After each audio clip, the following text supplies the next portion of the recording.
Welcome, folks, Hello. to the first collaboration between Off the Ruck and Scrumbags, our live call of the Wallabies versus Italy on the 18th of July, 2026, Nations Championship, round three. Fergo, welcome, mate.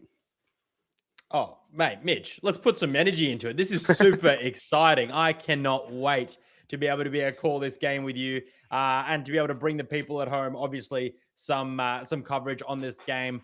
Off the Rock and Scrumbags, as you mentioned, combining for the first time. I'm absolutely stoked. You're kitted out in Wallabies gear. I'm kitted out in Wallabies gear, courtesy of Back Row Rugby. Nick down there at his business in Melbourne does a tremendous job. And yeah, I don't know. It's awesome to wear some old threads. Hopefully, these threads can bring some power to the new threads that you're wearing, that you're sporting, along with the bucket hat. Yep. Hopefully, the sun is shining over in Perth, so hopefully the sun shines on all of us, and that bucket hat actually comes to a bit Oh, of it's bucket sunset hats, buckets use. out, hats out for Laurie Fisher. Last Wallabies test as an assistant coach. So the Wallabies had their bucket hats out on, was it Thursday for their captain's run, or yesterday for their captain's run. So I thought only fair Yeah. that I get the bucket hat out as well. Yeah, well, I mean, it is pretty sad. I think I might have seen the Lord Laurie Fisher wearing a Scrumbags bucket hat. Is that correct? That's a nice little bit of AI material, my friend. We didn't decide to actually put that up on the socials, but it's pretty amazing what you can do Mm. with AI these days, isn't it? Yeah, no, absolutely. That is it was good, it was good fun. I mean, it's always funny to see that kind of thing pop up and to be able to see what's going on there. But yeah, I don't know. It is sad to see him go because he is such an iconic player. Yeah, I mean, sorry, iconic coach. coach, And sorry, I just see a mention there from Hugh Tyndall. Hugh, welcome. It is welcome, mate. awesome to have you. Thank you Yeah, so much for tuning in. We can't wait to be able to chat code with you now.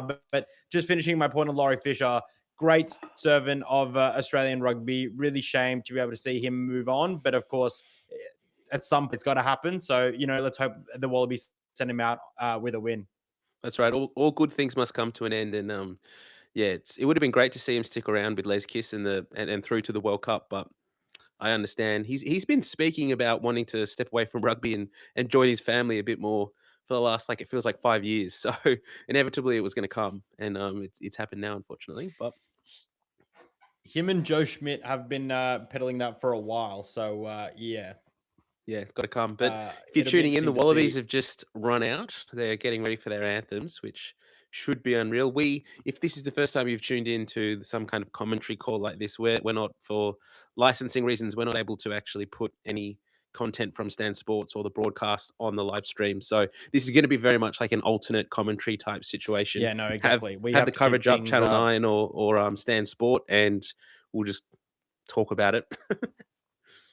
Yeah, no, exactly. We'll be able to give you guys time codes. So we'll tell you when we kick off. We'll tell you whether there's a scrum. We'll give you exact time codes when there's a break in game, so you know how to keep up with us roughly. Also, what makes this whole entire experience way more fun is if you guys at home are commenting along on YouTube, and then we can read them out. And if you have questions, if you want to hear our takes on something, please do let us know. Definitely, 100%. So let's get into it. Very keen. National anthems, let's go.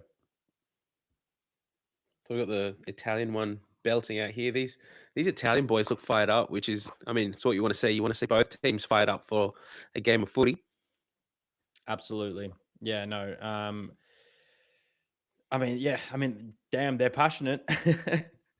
Who do you reckon's taking, like, control here with their coach? Not, getting the ban a few days ago, not able to be in the stadium. Who's I mean, who's I just saw taking? Parisi in the center of the screen just then, so maybe it's Parisi. I don't know, but from what I heard in the lead up in the Stan Sports coverage, it is that each coach has really been charged with be able to be the person to drive their own part of the game, and that's not too different from every other coach on every other game day. But I do think that obviously without an overreaching coach or an overarching head coach, it just means that those little conversations, those little details must just be absolutely nailed on, and everyone has to be across the exact same message. So I think that's what's going to be difficult on game day for the Italians. Yeah, it's obviously a bitter result last week against the All Blacks, so they're going to be fired up for this one. While the Wallabies get their anthem going and we got the pre-match ceremony, what's your tip, Fergo, for this game? What are you expecting? score wise, and who were you expecting to look out for?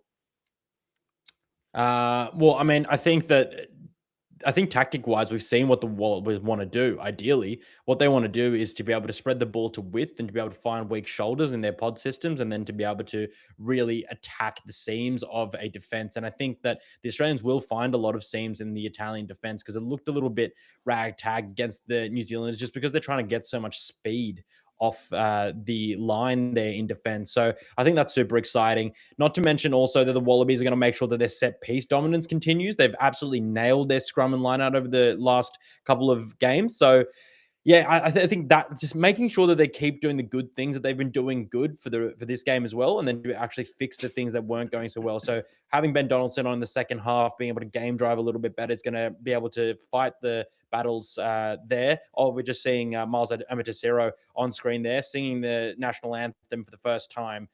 He could get a potential debut off the bench. That's super exciting. But just to wrap up, also the discipline thing that was an issue for the Irish second half.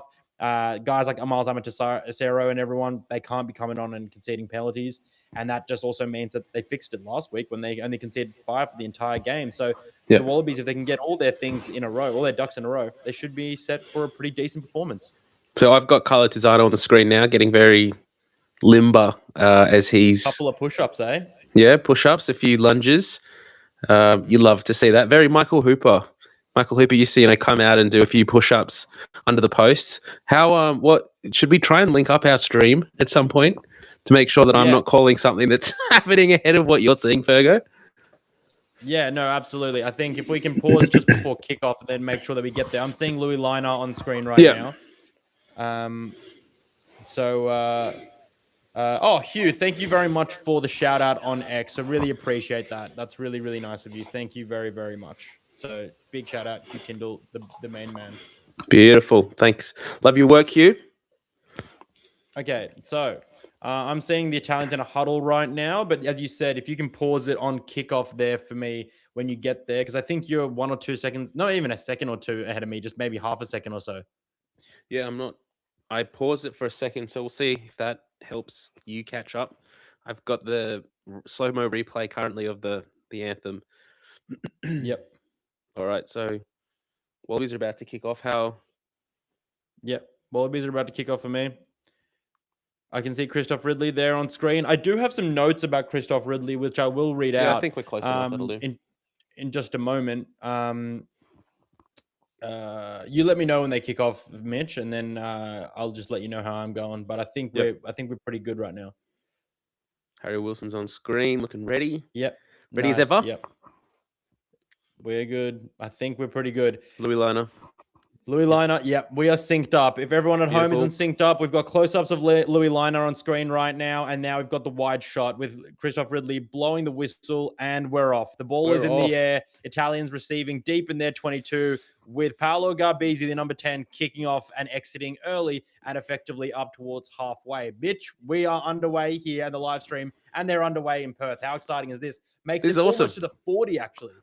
Yeah, that's a good clearance kick for them, and it's put the Wallabies straight under pressure for a line out. So let's hope that Brandon Pangaromosa can hit his targets. Yeah, fingers crossed. Yep, he has. Carlo Tizzano. Oh no, Ryan Lonigan's got that one. So Lenny Kitao, midfield punch. Now the Wallabies can attack both sides. We got a penalty already. Not rolling. Who's that against? I didn't see the second row, was it? So that's Lucchese, who plays his club rugby. Oh, I think it was number 2 at least. Lucchese plays his club rugby for Toulon. Declan Meredith for his first touch finder. I probably would have liked him to get a couple of more meters out of that. But I was hoping that was going to make it into the 22. He got it out. That's the main thing at this point. He's got it to touch. How often have we seen it was actually Wallabies the number fly 3. Sorry, it was Riccione, who plays his rugby for the Saracens in the English Prem, who conceded that penalty. Now the Wallabies step up for their second line out of the game. Josh Cannon, the target of the first. Jeremy Williams at the second. They're going to go for a maul here, and they're hoping to approach the Italian 22, which they do.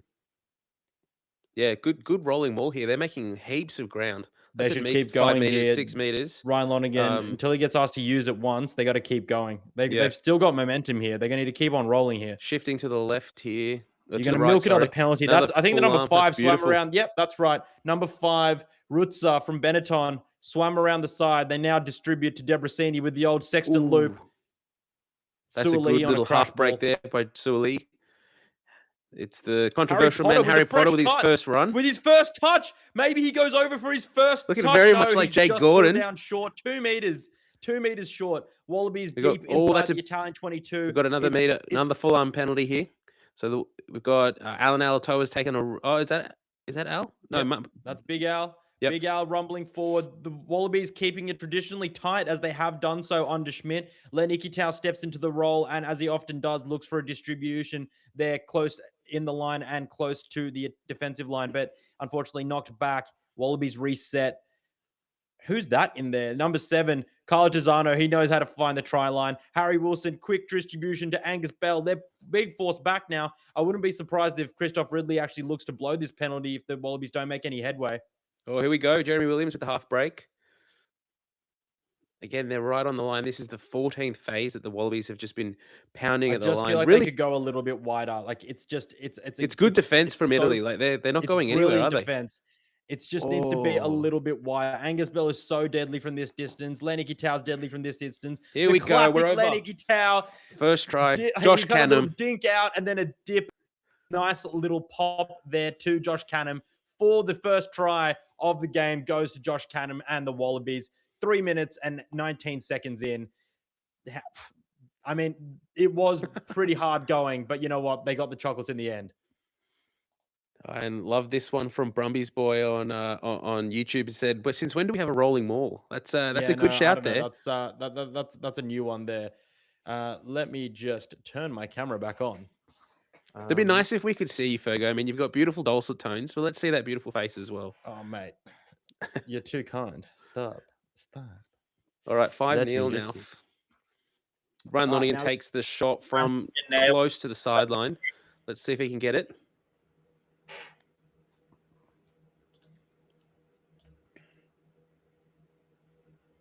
Oh, that is a horrible. That's a horrible attempt. No. Jeez, where's Carter Gordon? That's gone nowhere near the line. So we're 5-0 at the moment to the Wallabies after that first entry into the 22.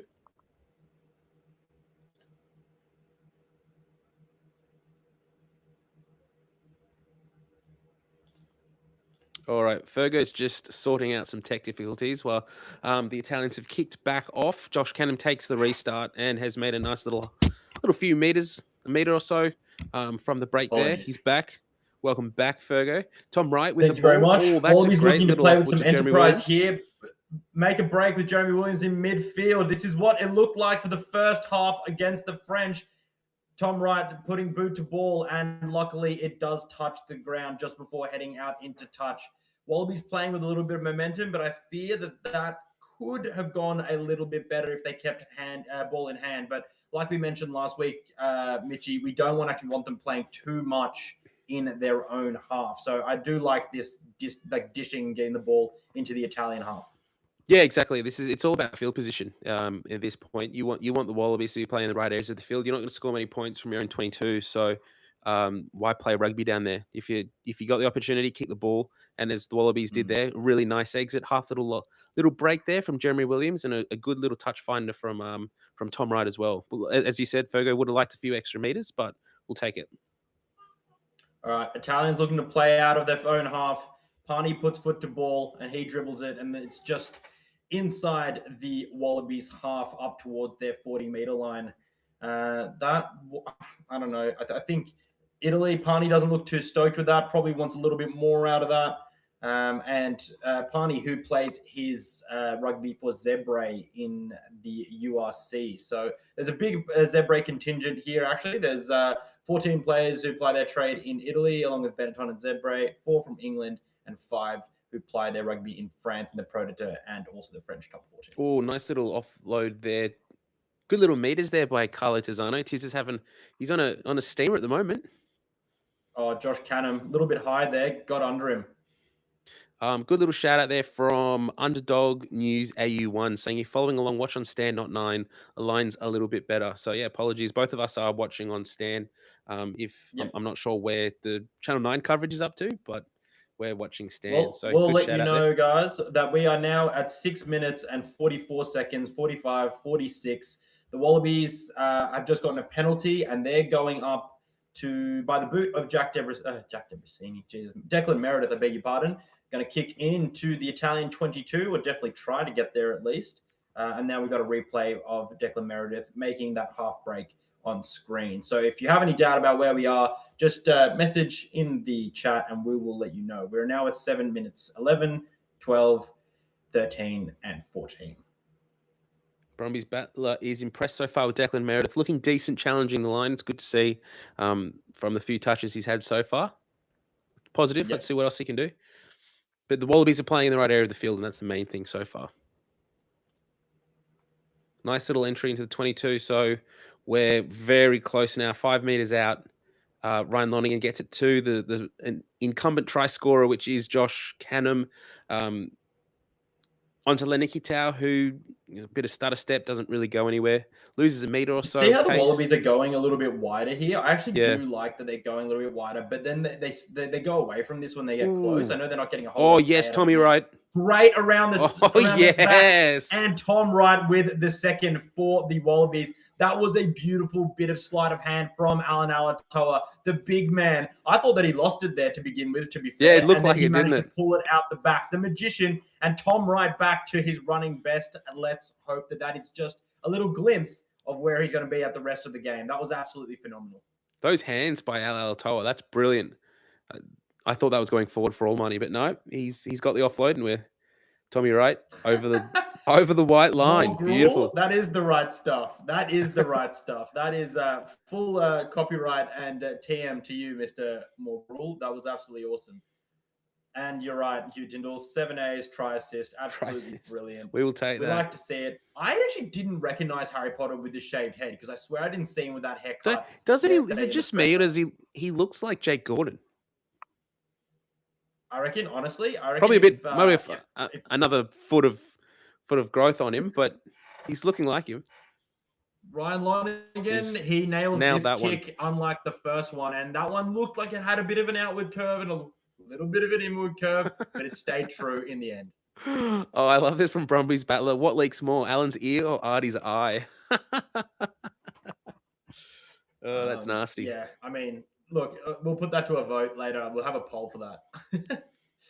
Trilly comments. Trilly, welcome to the chat, Trilly. And you're commenting shepherding.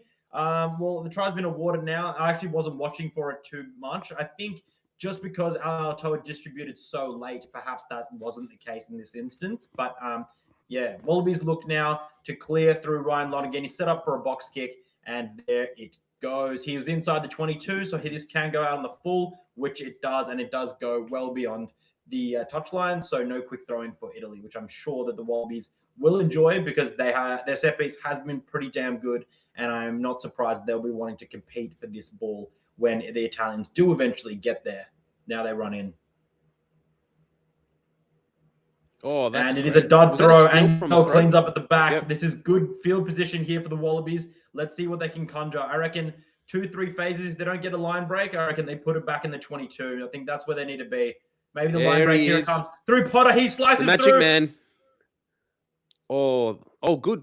I thought he offloaded that then. Great setup. Ryan Lonergan right there to distribute. Tom Wright back with the ball. Little stutter Stepping, step. dancing. Yep. Good clean out there from Tiki Declan tau. Meredith. Needed to be done. Out the back. Alan Alatoa again with the magic hands. That's beautiful. Lonergan dishes to Bell. Bell straightens, settling things down for a slower ruck there. No, I don't think the number 8 can come around and do that. Nope.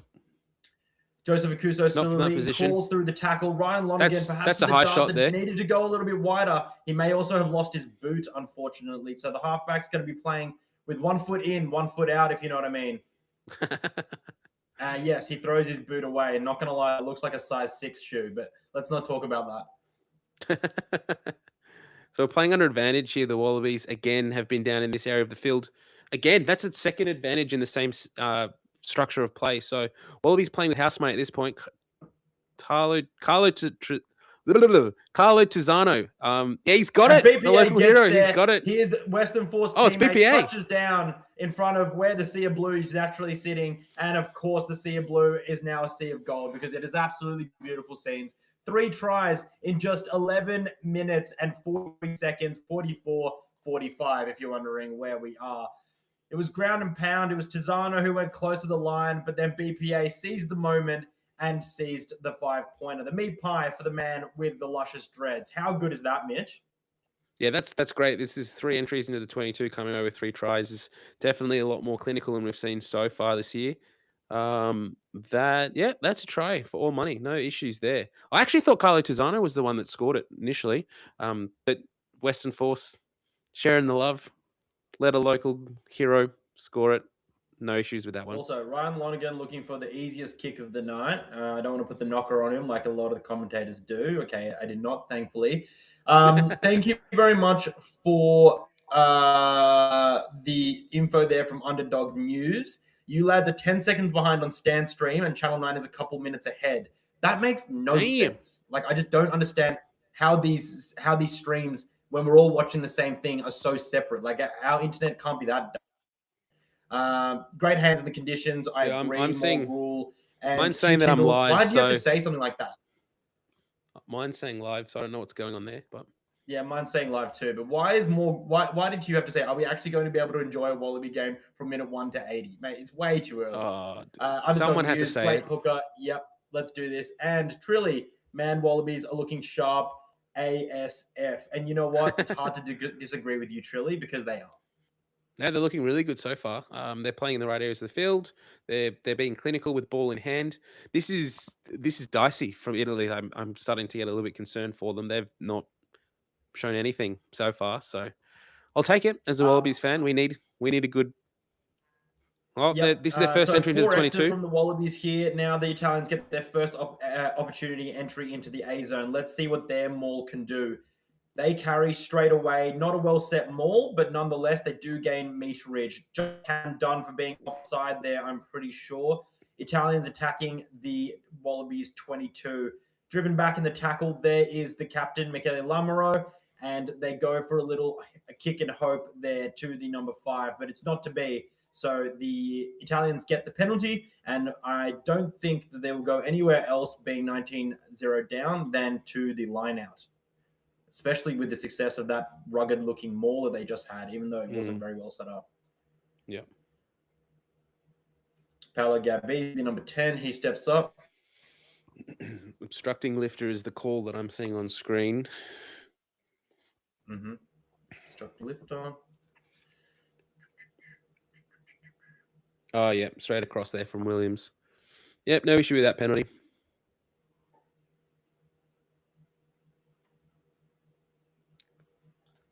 Okay, we've got... Oh, again, the line out from Italy has been atrocious so far this game.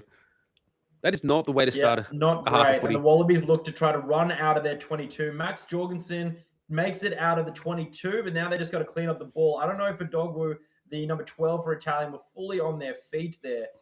Mitch, please do remind me that I'm going to give everyone a breakdown of the tendencies of Christoph Ridley the last time the Wallabies had him, which was against the Pumas last year at Allianz once we get a break in play. So just remind me of that.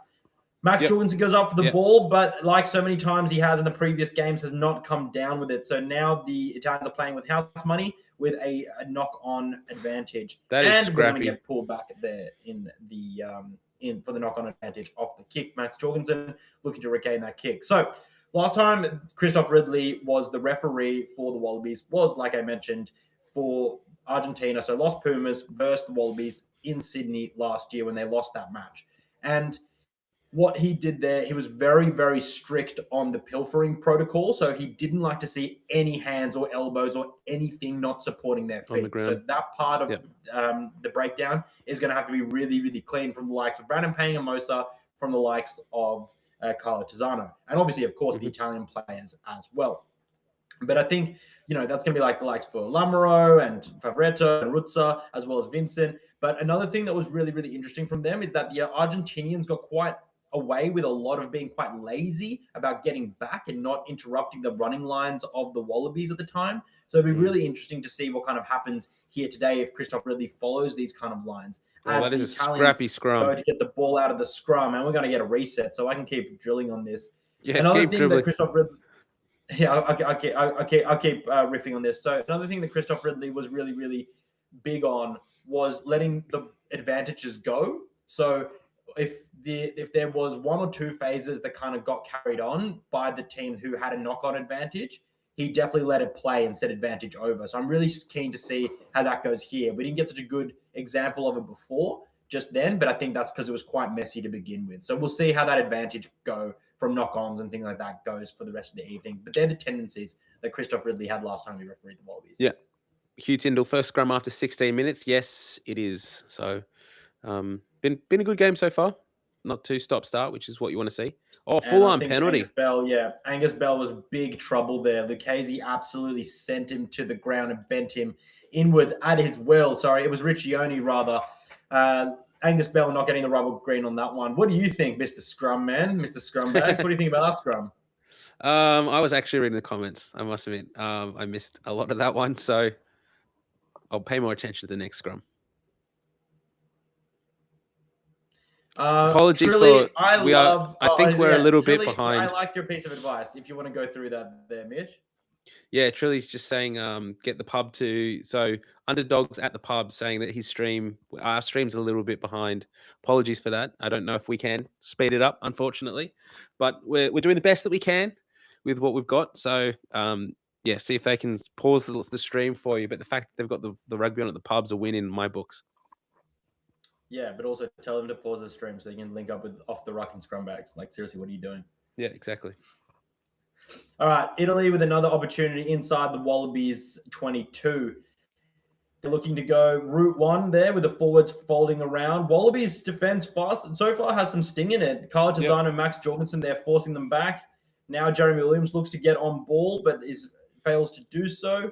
Riccioni with the carry there into Harry Wilson.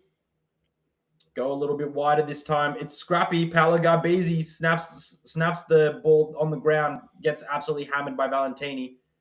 Lucchese with a strong carry, gets his Dax pulled down though. Tizano doing the absolute most.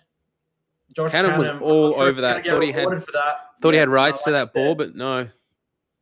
Referee Christoph didn't really think so. looks to see that he wants to continue to see a really, really clean lift motion, and that was not what Cannon was giving at first instance. Italy really haven't moved forward here at all. No. Yeah, Wallabies line here is looking really strong. Not letting them through at all. Monty Ioane, the Melbourne Rebel, who then now applies his trade for Italy. Oh, here we go. Here's trouble. Harry Potter caught short. Oh, beautiful defense there. Michele Lamaro, is he held up there by the magic man? Oh, that is Mr. great bit of defense there. Has he pulled something? That is awesome. That's a great bit of defensive effort there by both Tom Wright and Harry Potter there to get under the ball. I thought that was a try for all money. Well, going to the TMO with his touchy. So we're going to don't tell us in the chat. Chat, don't tell us what happens. We are a little bit behind, so let's go through the process. I respect you. Brumby's battler, Carl Dixon. I don't know either. Yeah, thank you, More Gruel. I think that's a really important thing to note. Harry Potter is on fire, and there were a lot of people throwing a lot of hate. I think he's been the best back so far, and I just want to let everyone know that I called this on Monday morning. So you're welcome. Yeah, there's one journo Australian Rugby who called for Harry Potter to get the pick this week, and it's the man on the stream with me. It's John Ferguson. So well done there, Fergo. Thank you very much. Thank you kindly. I am supposed to be having a better mic setup and a better camera setup, but it bunged out halfway through. So hopefully I'll get it back for second half because I can't change it now that we're recording according to Riverside. So apologies to the people watching along, but we will work on this. That's a try. I reckon that's a try. He gets that down. It certainly looks like a try. I thought Harry Potter had done the most. On bounce, he definitely gets and collects the ball, but I don't think that initial point is anywhere but the try line, unfortunately, for the Wallabies. But you can't give the Italians too many entries into your 22 because against the All Blacks they did last week, they will score. Justice for Fergo. What's up? Justice for Fergo. Yeah. Brumbies battlers saying. Please. Yeah, thank you. So to try, Italy's first points of the test match have come from... Underdog news, we're going to have a chat later.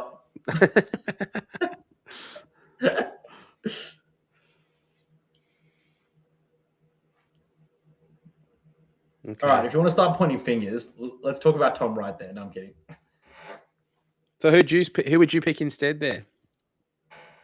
Oh, it's bringing around. No, hit the post. So 19-5's the score. Let me update that for the people on the stream.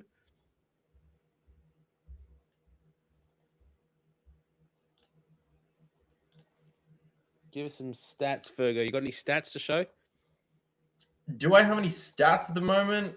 Not currently, but I shall. Wallabies playing well. That's your stat. Yeah, no stats currently, but I will be able to give you stats next time you ask me. Okay. Well, Fergo's going to work on his stats. Beautiful. How about that?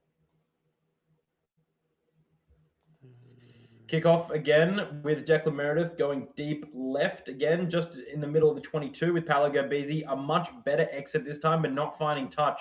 Tom Wright in the backfield looking to put up a high bomb for Harry Potter. That's way too deep.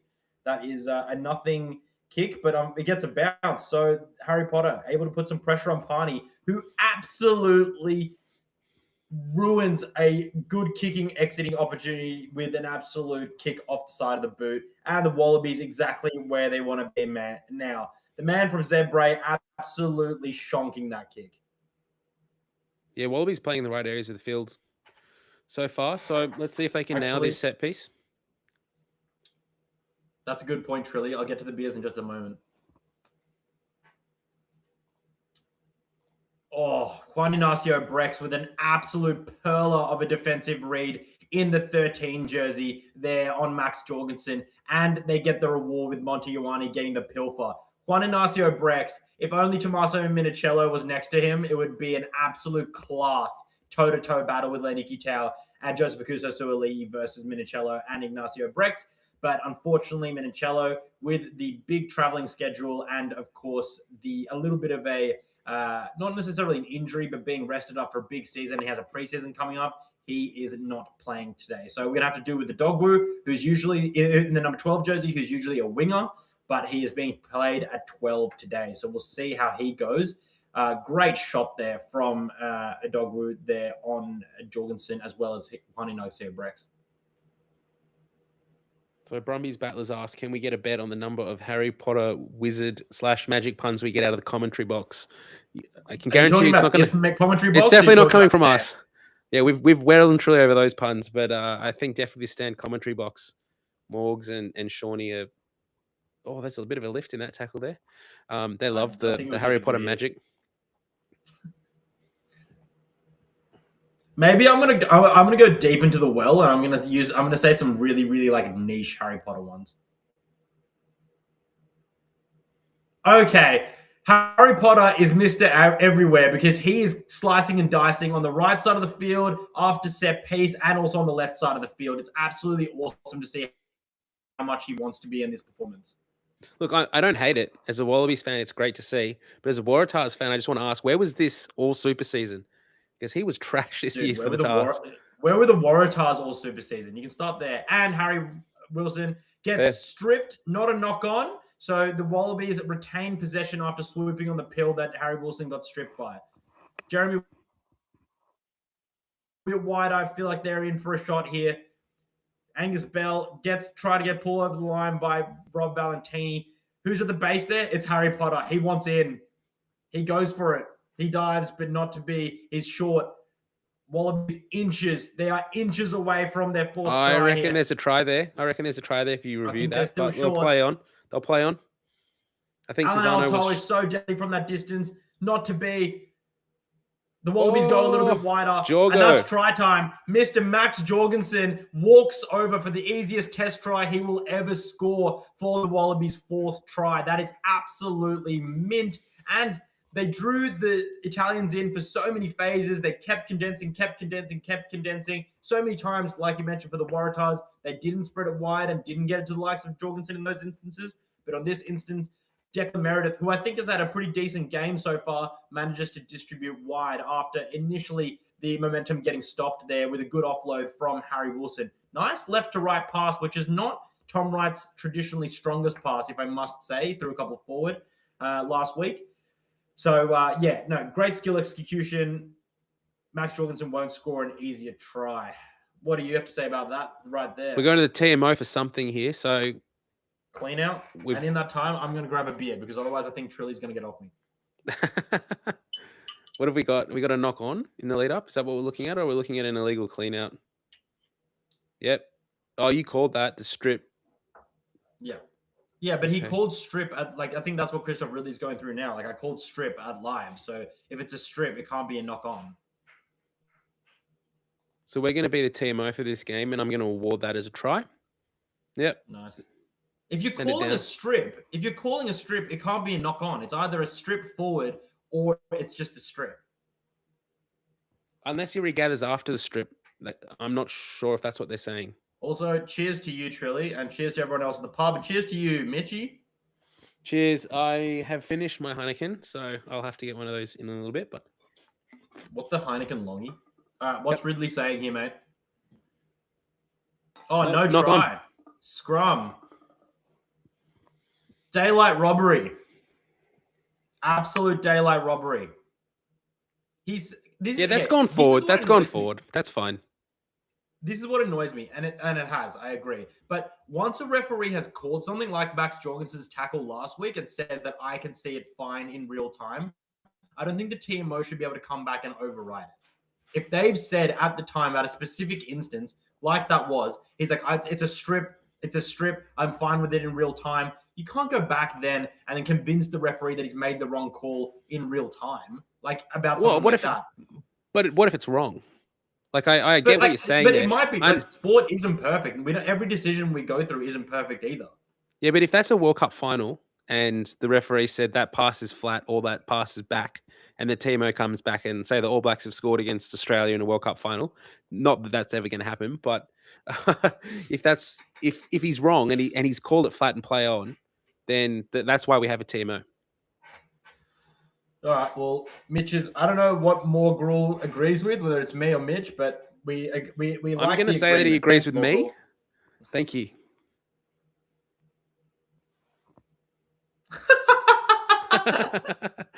Okay. Underdog has just roasted us both for having really expensive beer taste in the sense that we have a long neck Heineken and a Stella.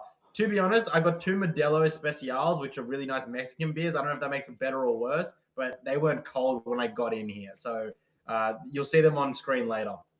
And I must admit, my Heinekens were special buys from Aldi, so we'll take that. So in other words, he's saying that it's not a private school thing; it's a poor thing. I definitely didn't go to a private school, so say what you will about that. Underdog news is coming for us. That is good chat. Well done, Brumbies Battler. I agree too. All right, back to the game. The Wallabies again on attacking at 22.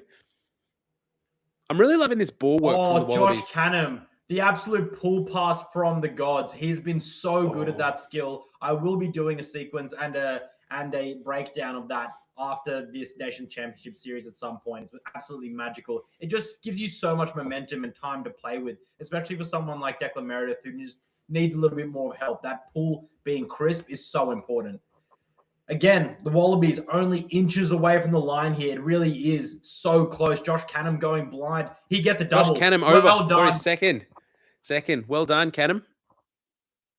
Another former Rebel over for the Wallabies. Great. He's just getting so good. It's just such a long body. And you'd think for such a tall bloke, it'd be hard for him to get down that low. But he just looks like he can get low and just propel himself forward so powerfully. Oh, man, that's all him. Did you see that pull? Yeah, that was good. And he's not the only one doing that as well. The Wallabies their forwards are definitely stepped up in that department. Brumbies Battler, Canham justifying no LSL. That's a huge call, but I love that you made it. I mean, Joe Schmidt loves to hear it. That's for sure. It proves him right, doesn't it?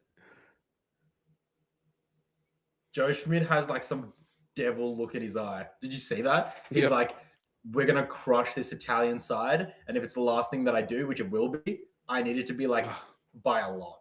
But we need it so badly, don't we? Oh, we're not going to crush them with Ryan Lonergan. Lonergan spraying it off the tee like that. Is that wait? So he's gotten 3. He's gotten 2, and he's missed 2. 2 from 4. Yeah. Okay. So 50%. Nail another one, and then we'll be on.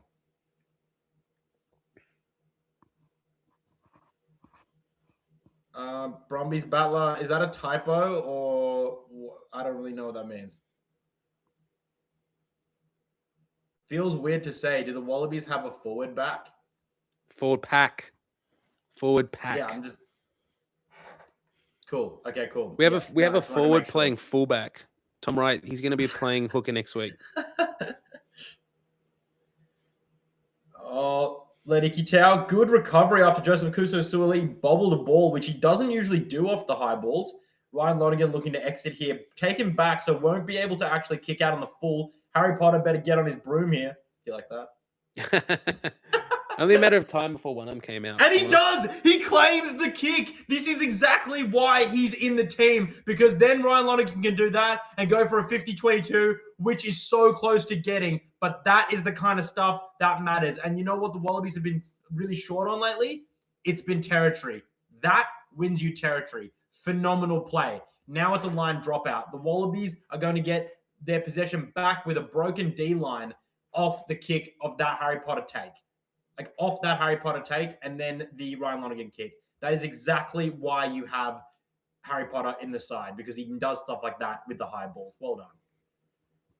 Yes, Brumbies Battler. I have been corrected on that, so all good. No worries. Forward pack. Maybe they do. No, they actually do. The Wallabies do have a forward pack. Josh Canham again in midfield with some slink hands, but he decides to go route one. No roll there from the Italians. A dog got on that. Christoph Ridley looked happy with that. So now we go back for a penalty here against the Italians for not staying on your feet. And offside, actually. A couple of penalties. Yeah, another 22 entry for the Wallabies. Going to the line out. Do you reckon they play off this or more? I think it completely depends. Something that I witnessed today in my unfortunately my Gordon side lost. Nice off the bunda. My Gordon side is that if you compete, you definitely if the opposition competes here, you definitely need to maul it, because then you have bodies in the air, and then you're not going to be able to defend as well. Like they just suck them in. Then. Yep. Yeah. Suck them in now, because you don't have as good setup because you were competing. So the Wallabies should absolutely maul it here. Had they stayed down. Hey, the Jai Arrow from the Jai Arrow from Big Angus Bell. Did he steal that from BPA? Why are we looking at BPA? And why did Angus Bell come up with the ball? What's going on here? Well, they're giving it to BPA. I think Angus Bell scored that though, didn't he? Dude, Angus Bell's been robbed. Justice for Belly. I know because Belly breaks. Oh no, BPA's got it there. Belly comes in now and takes it off him. Yeah, no, that's a try to Belly. To Belly. This cameraman, seriously, mate, what are you doing? Get your head on straight. Robbing the main man Bell from his try. He even does the Jai Arrow. Can you imagine how embarrassing it would be if he didn't score the try and did the Jai Arrow? Well, he knows he scored it. He's got it under his arm. Yeah, I know. All right, Ryan Lonergan. He can go up a percentage point here. Okay, so we've got Trilly has said, how much do the Wallabies need to win by to redeem our pride? For me, I'd say at least 30 plus points win, regain some respect. So we're 31-5 at the moment, so we need another try to get into that range. But yeah, what are your thoughts there, Fogo? My thoughts are, I want to read out Underdog's comment because he said, don't need Potter for magic. John called for the future. Yeah, look, I don't even remember your question because I'm stoked with what Underdog just said. I'll bring it back up. Oh, good. Hold on. The Wallabies trying to play out of their 22. Nice little tip pass there from Valentini. I'll get to the question in just a moment. Tom Wright playing out from Lenny Kitao. And the Wallabies doing too much right now. They are looking like in a precarious position and they get punished for their poor and sloppy play and their lack of wanting to exit straight away with Juan Ignacio Brex putting a lot of pressure on Lenny Tau there, and that's twice he's come up with clutch plays for the Italians. There is no surprise there, to be honest, from Juan Ignacio Brex, who applies his trade for rugby in France in the French top 14 with Toulon. Wallabies, if you're going to do that, you need to have line and you need to be able to have numbers on your side. That was not the case. It was a man on there for Italy. We'll get back to the question in just a moment there for you once we are out of trouble or the Italians score, because like we just discussed before, Mitchie, the Wallabies did not go up, so they're defending the maul now, and they're doing it better than the Italians did when they sent a pod member up. That maul hasn't moved at all, which is great to see. Very stable defensive maul there from the Wallabies. Iki Tau looking to give as good as he gets on Juan Ignacio Brex there. Great Bring tackle. it back the other way. Riccioni with a good carry there. Tizzano fighting for every morsel, every bit of impact that he can add there. Riccioni back with a carry. Jeremy Williams chops. Carlo Tizzano in a really poor position there. That's not sure he needs to go there. That was a bad flick there. I can understand why. Oh, yes. There we go. Who's that? Who gets the pilfer? Ikitau. It's Len Ikitau. Like I mentioned, Juan Ignacio Brex is really feisty here. I don't know what he's getting. Taking on Williams. He's taking on Jeremy Williams. I mean, you got to love the optimism, but come on. Brex does not like it one bit. I don't know against Tom Wright. Although I'm not surprised, to be fair. Tom Wright does annoy some people at the best of times. All right, got the replay here. That's a great getting on the ball there by Tommy Wright. Ikitau, sorry.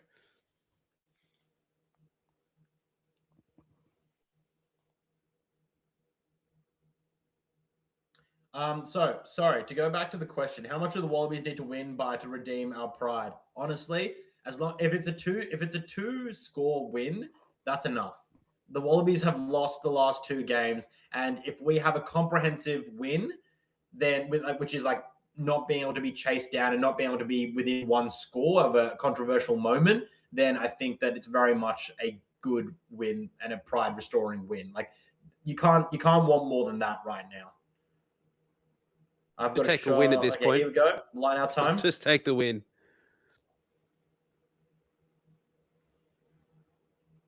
Lenny Tau in center field. Crush ball from Joseph Kuso-Suaalii. That's really good meterage there from Valentini. Switch to the side. Declan Meredith goes for a little jink in and around the ruck there. Yeah, Harry Potter almost outran him. Or was it Jorgensen? Nearly got in the way. There could have been an obstruction called, but we'll play on. Potto's got such a good leg drive, honestly. He might just be one of those players that's a bit of a test match animal that just doesn't like to perform at club. Sia Khaleesi's a bit of a player like that. Tom Wright, drop ball. Paolo Garbisi pounces on it and puts the kick through. The chase is on for his brother, Alessandro, but Lenny Kitau beats him there and manages to dive on the ball. Wallabies now looking for a forward member to be able to set a pod here near the 15 so they can exit. Harry Wilson, the captain, steps up to do the job. Things going to slow down right now for Lonergan to be able to exit this. And it is inside the 22, so he can put it out on the full, which he does. He puts it... Oh, no, he misses touch. No, he hasn't found touch. He goes too deep. Monty Ioane with the run back. Bumps off Carlo Tizzano. And the Wallabies are almost back to where they started. Italy, hot on attack. Jeremy Williams has rights to that ball and wins the penalty. He blew that really quickly. Good and important steal.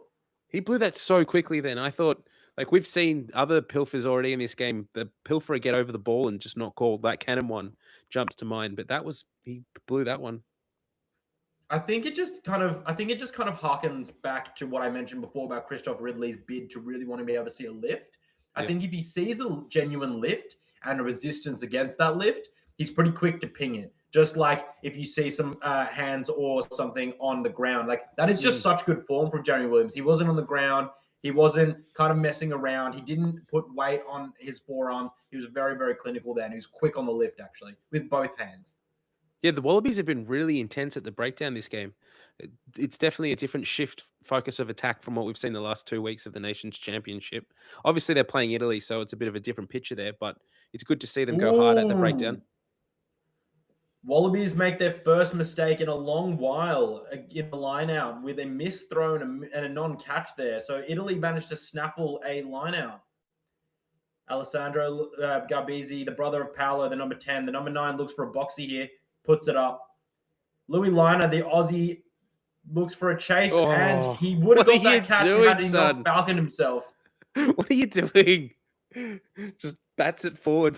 Oh, Tom Wright, can he get the third? Oh, Nope. I thought it was going to bounce over Pani and absolutely punish him. And Pani is having an absolute nightmare off the boot. I don't know what he thinks he is doing, but he is skewing them left and right. He's been watching too much FIFA. News. What was that? I agree. Forgot the Italians that he's are looking kicking pretty off it. An oval ball, not a round one. All I've got to say to that is that's what I've got to say to that.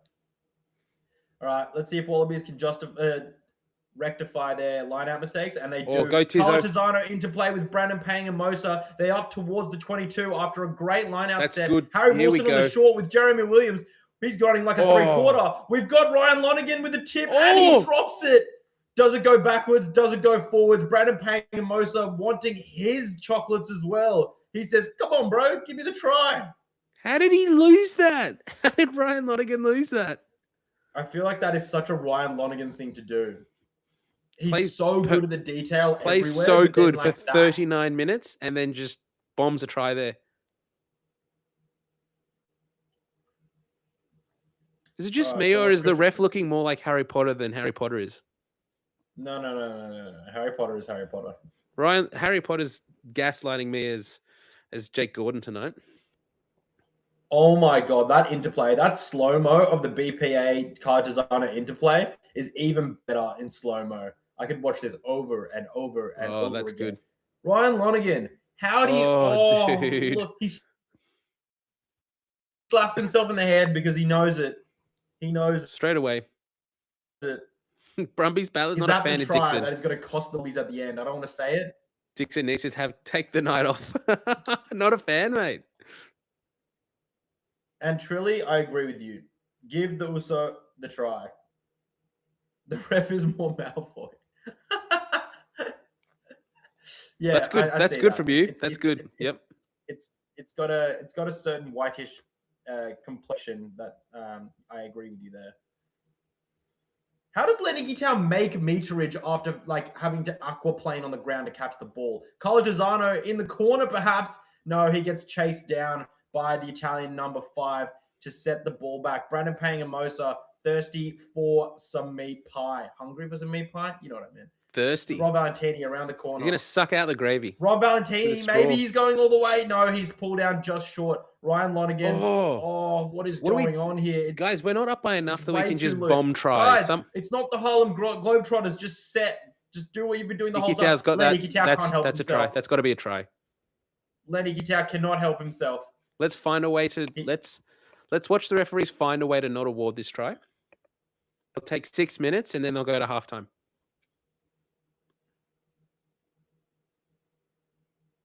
So he's going upstairs.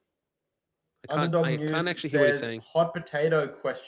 And I totally agree. I don't know what the heck they're doing.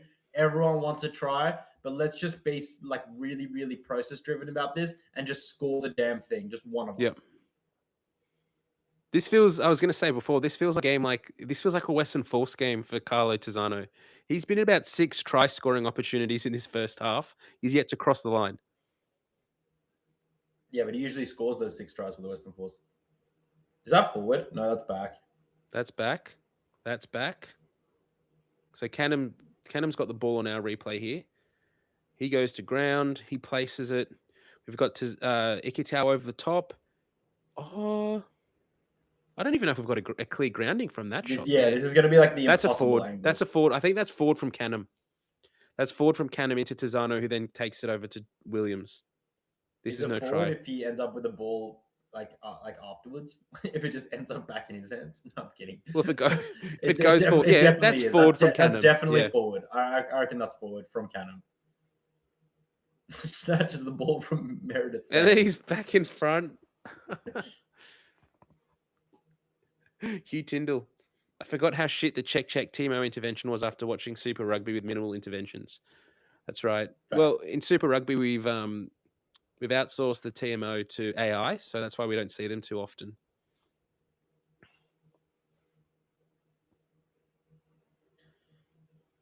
All right.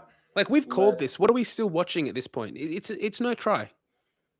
That's forward. look. If they awarded to us, I'd be pretty stoked. NGL.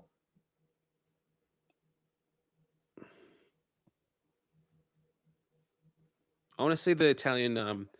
Can we get a live stream of the Italian coach in his room, in his hotel room? Because he'd be going absolutely off, I reckon, if they award this. Yeah. Let's get a camera into the Novotel, the Novotel Langley there in Perth. Okay, they're giving Sounds like they're going to award the try. No clear evidence. Beautiful. Let's Woohoo! go. We'll take that. Lenny Katau gets his flowers. Well done. But he didn't get to find the camera. You know how he does that little thing?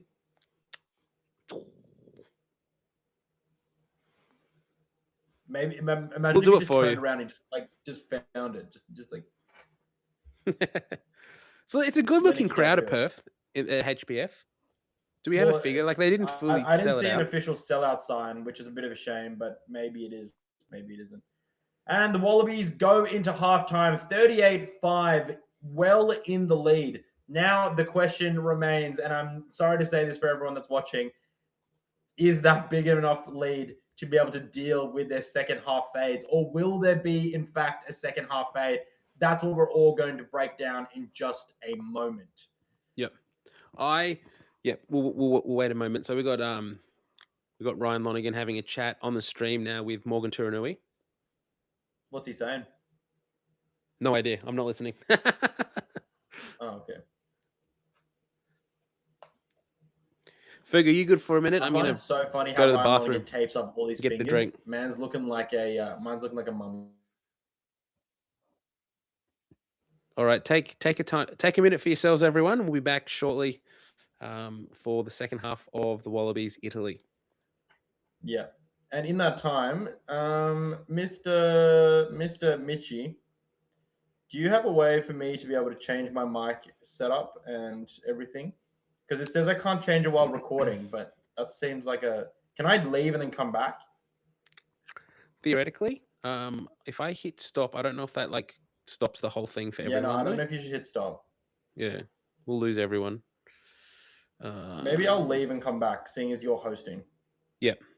And I will be back in a moment, ladies and gentlemen.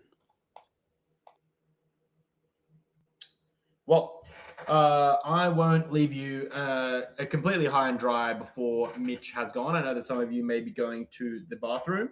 So what I will say about this first half is the Wallabies are playing absolutely the rugby that they have been wanting to play the entire time for the other two matches against France and Ireland. So they've been wanting to run it from their own half, but I think they've found a better balance now with the fact that they are kicking the ball and finding good territory. And I think that kick, that contested ball that was put up by Ryan Lonigan from the box kick, which Harry Potter received and caught, that is the kind of difference that the territory makes. So I know that although they won back possession and they retained possession there with that kick, it's actually more about where the eventual kick that Ryan Lonigan puts in after Harry Potter regains his box kick that is the icing on the cake. It's about putting Pani under the pressure to be able to skew that kick into touch, and then for the Wallabies to be able to get a line out 30, 25 meters out, as opposed to having to attack again from where Harry Potter collects that box kick, which is around the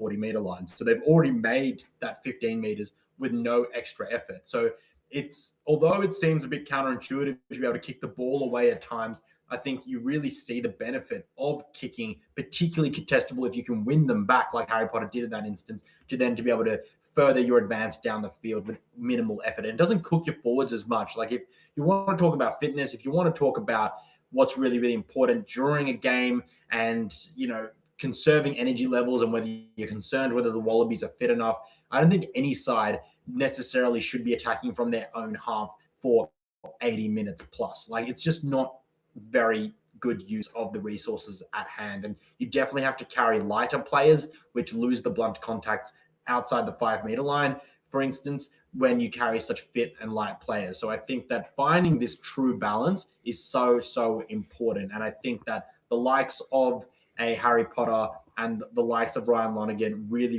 make use and highlight the fact of how important it is to be able to nail your territory game, as well as marrying that up with good decisions about when to run and when to kick. The Wallabies found out that it's the wrong time to run when you have a full defensive line set against you, and they're able to go man for man to be able to rush up on you like Pananasio Brex did on Ikitau when they got that penalty against themselves in the 22. So just really want to nail that down, that the Wallabies are playing really good rugby. I feel like Declan Meredith has underplayed his hand to the point where he's adding something to the team without being a focal point of the team, which he doesn't need to be. But it's also hugely important now that he continues to step up and ask for the ball and demand the ball in attack to be able to continue to be a positive member of the wider squad. He doesn't need to be absolutely game-changing. He doesn't need to be revolutionary. He just can't be someone who goes missing. And I think that's kind of what happened for parts of his game last weekend against the French. He just needs to make sure that he keeps on turning up in the game plan and being a member that facilitates the really expansive and explosive players outside of him. But I think that he's had a much better half, and I'm really stoked for him. I really am. Mitch, I'm going to leave, and then I'll come back in just a second. I just didn't want to leave the stream without that's fine. anyone here. I'll hold it down, Fergo. Off you go. Let's get back in and we'll get some questions going and whatnot. I'll be back in just a moment. Yeah, so we've got a question here from Fergo. Is Josh Cannon now the second most valuable lock after Skelton? I think that's a huge call there, Hugh. I don't know about that. The question I want to know is when do we expect to see Miles Matasero make his debut? Because both Jeremy Williams and Josh Canham have been so good this half. If you're going to make a change, you would expect it maybe 50 minutes. But I mean, do either of those players deserve to come off at this point? I'd say no.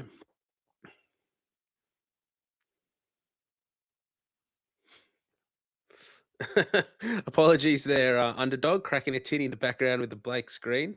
Apologies there, everyone. Fogo's back. I've tried to update the stream so that we can hopefully get live.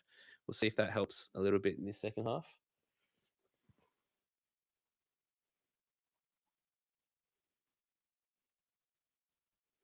I'm back Welcome now back. on the camera I wanted to be. He's back where he wants to be, folks. Welcome back, Fogo. I'm back on my preferred camera. I'm back on my preferred mic. So I'm absolutely stoking about this. Let's go. Because perhaps you can tell also, but this audio quality probably sounds a little bit better to all you at home as well as you, Mitch.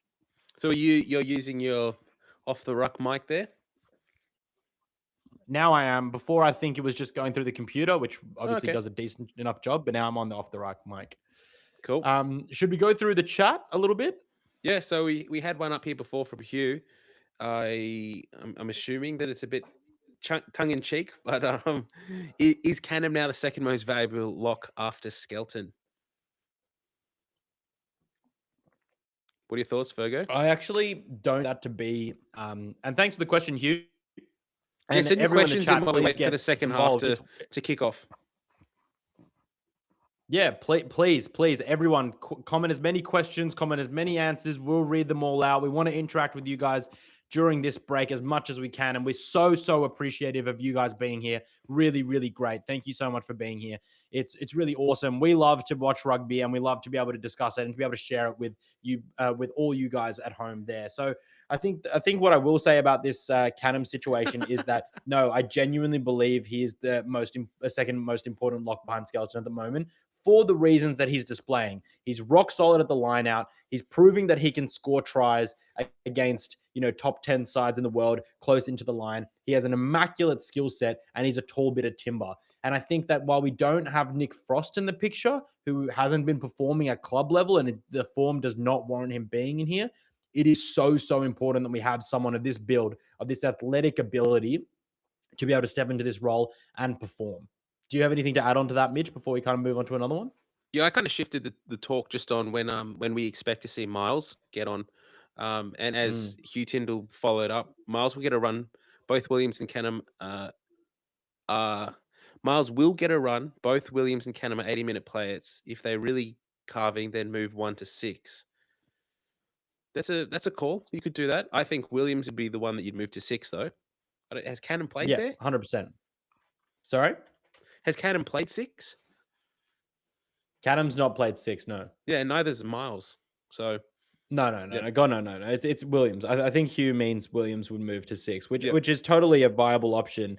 But I wouldn't be surprised if Joe Schmidt and Tom Donnelly and the likes of Laurie Fisher asks Josh Canham to absolutely empty the tank, and then they bring on Miles Amatisero instead of him. So if anyone's actually Not saying watching the that's what's going to stream, happen, but I'm assuming. if anyone's I beg your watching the pardon? stand coverage right now, I've got my one question is, where is Les Kiss? They just showed the change room. The players are all doing their own thing, but why is Les Kiss not in that change room? This is meant to be the game that he has the changeover. We haven't seen him yet. What is doing there? Is that a question for me or the wider people? Either. Anyone. You go first, Fergo, because you can respond and I'll have to type their responses. Yeah. I just want to say that Roger that underdog news. I'll make sure that we don't have pee breaks and we just piss in a bottle underneath the table in future streams. So don't Yep. worry, we'll be on screen at all times. So I think just to answer that with Les Kiss, my personal take, and I will have an entire episode on this, and I will write an article on Rugby Pass about it, and you can find that in the links in the description of all my videos for my Rugby Pass. But or you can just type in John Fergus Rugby Pass. But I think what I will say about this, just in like a one quick sentence, is that a lot of people are being really, really down and scrutinizing this whole transfer thing really, really harshly.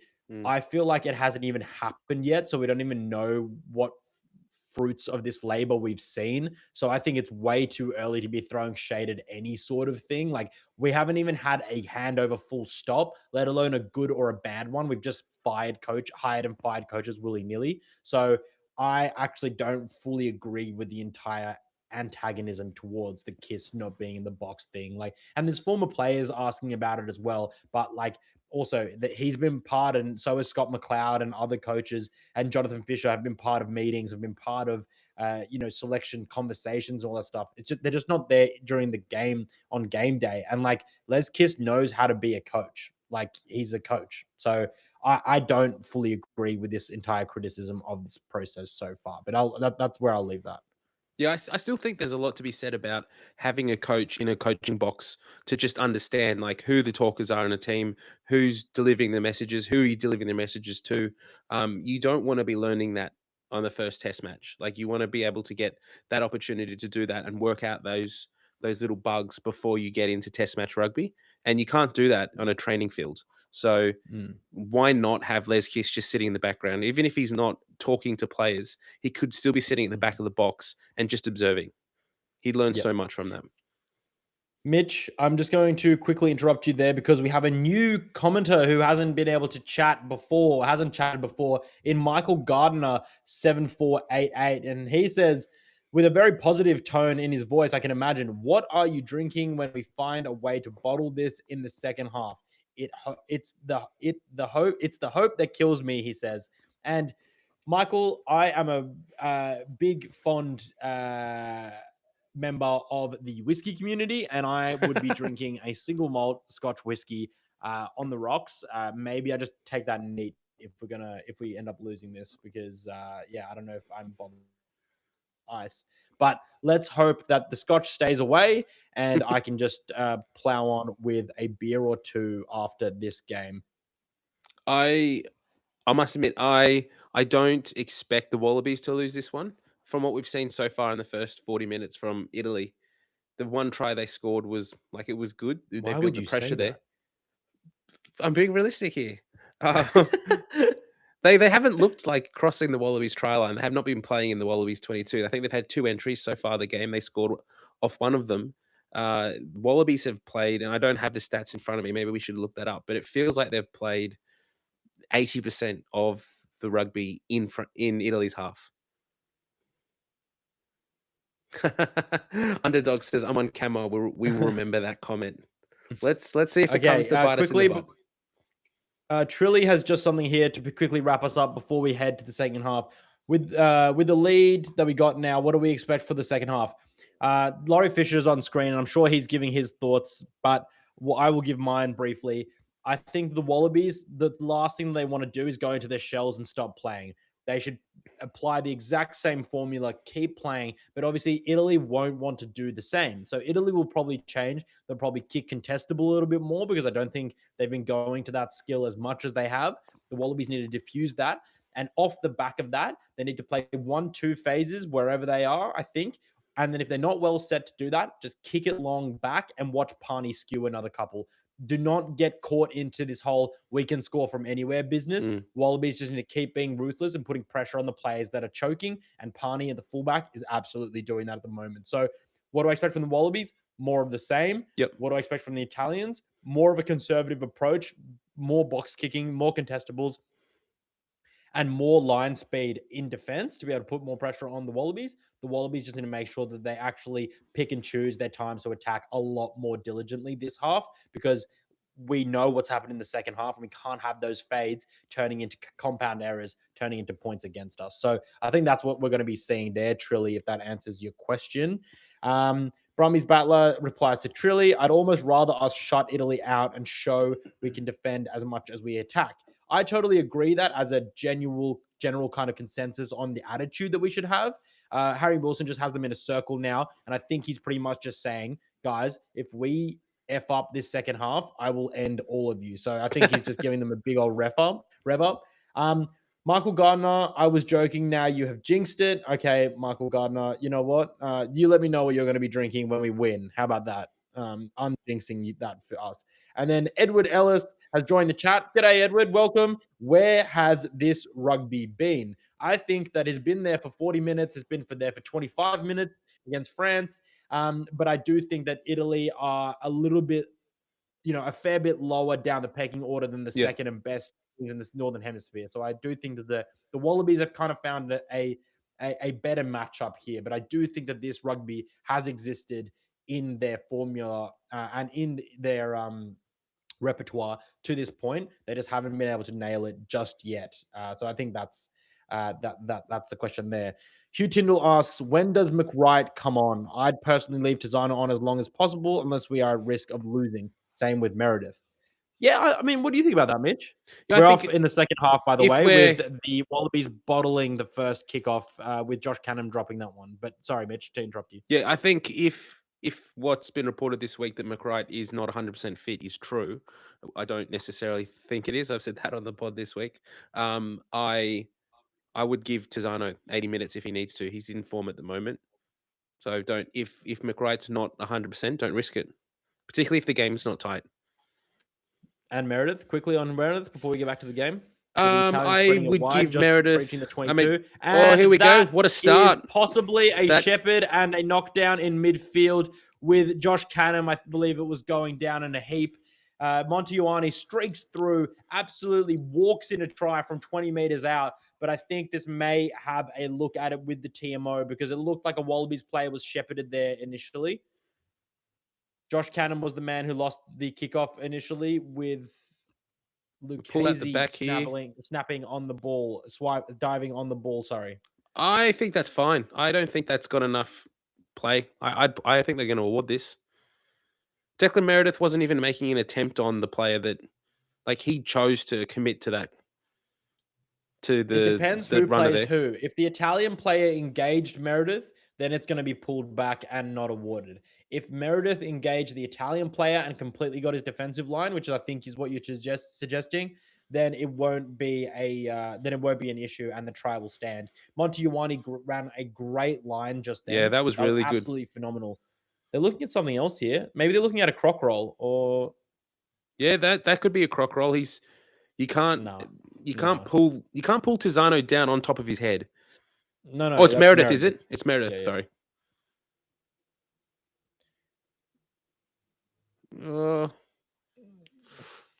I mean, you could penalize that. Honestly, Meredith just had a poor shape there. If they don't award this because of this, that's soft. He's not even on the ball.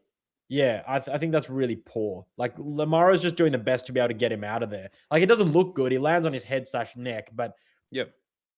poor shape from Meredith. If I'm honest, I'd be pretty upset if they don't award it because of this. Yeah. I'd be happy with that standing. That try. Yeah. Now we're not even going to be looking at what we were discussing before about the Yeah. Josh Cannon. I think it's the fine. Meredith Honestly, I issue. think it's fine. My 2 cents on when McWright comes on, I agree completely with Mitch. With Meredith, I reckon you take him off around the 60-minute mark. Just because something's going well, like he's inexperienced, you just can't be dealing with you don't want to be putting more pressure on him than he needs to be under. Try. Play on. Okay, good. I'm Try. glad. That's the right decision has been made, if I'm completely honest. And I would say that if we were down 38 now, like that was Wait, what? What's this? You can't charge? Harry Potter was about to staunch Christopher Ridley. Did you see that full essay? Well, is that because they're not allowed to charge? Why has he pulled it back there? No. Like I think they went too early. Like Paolo hadn't moved yet.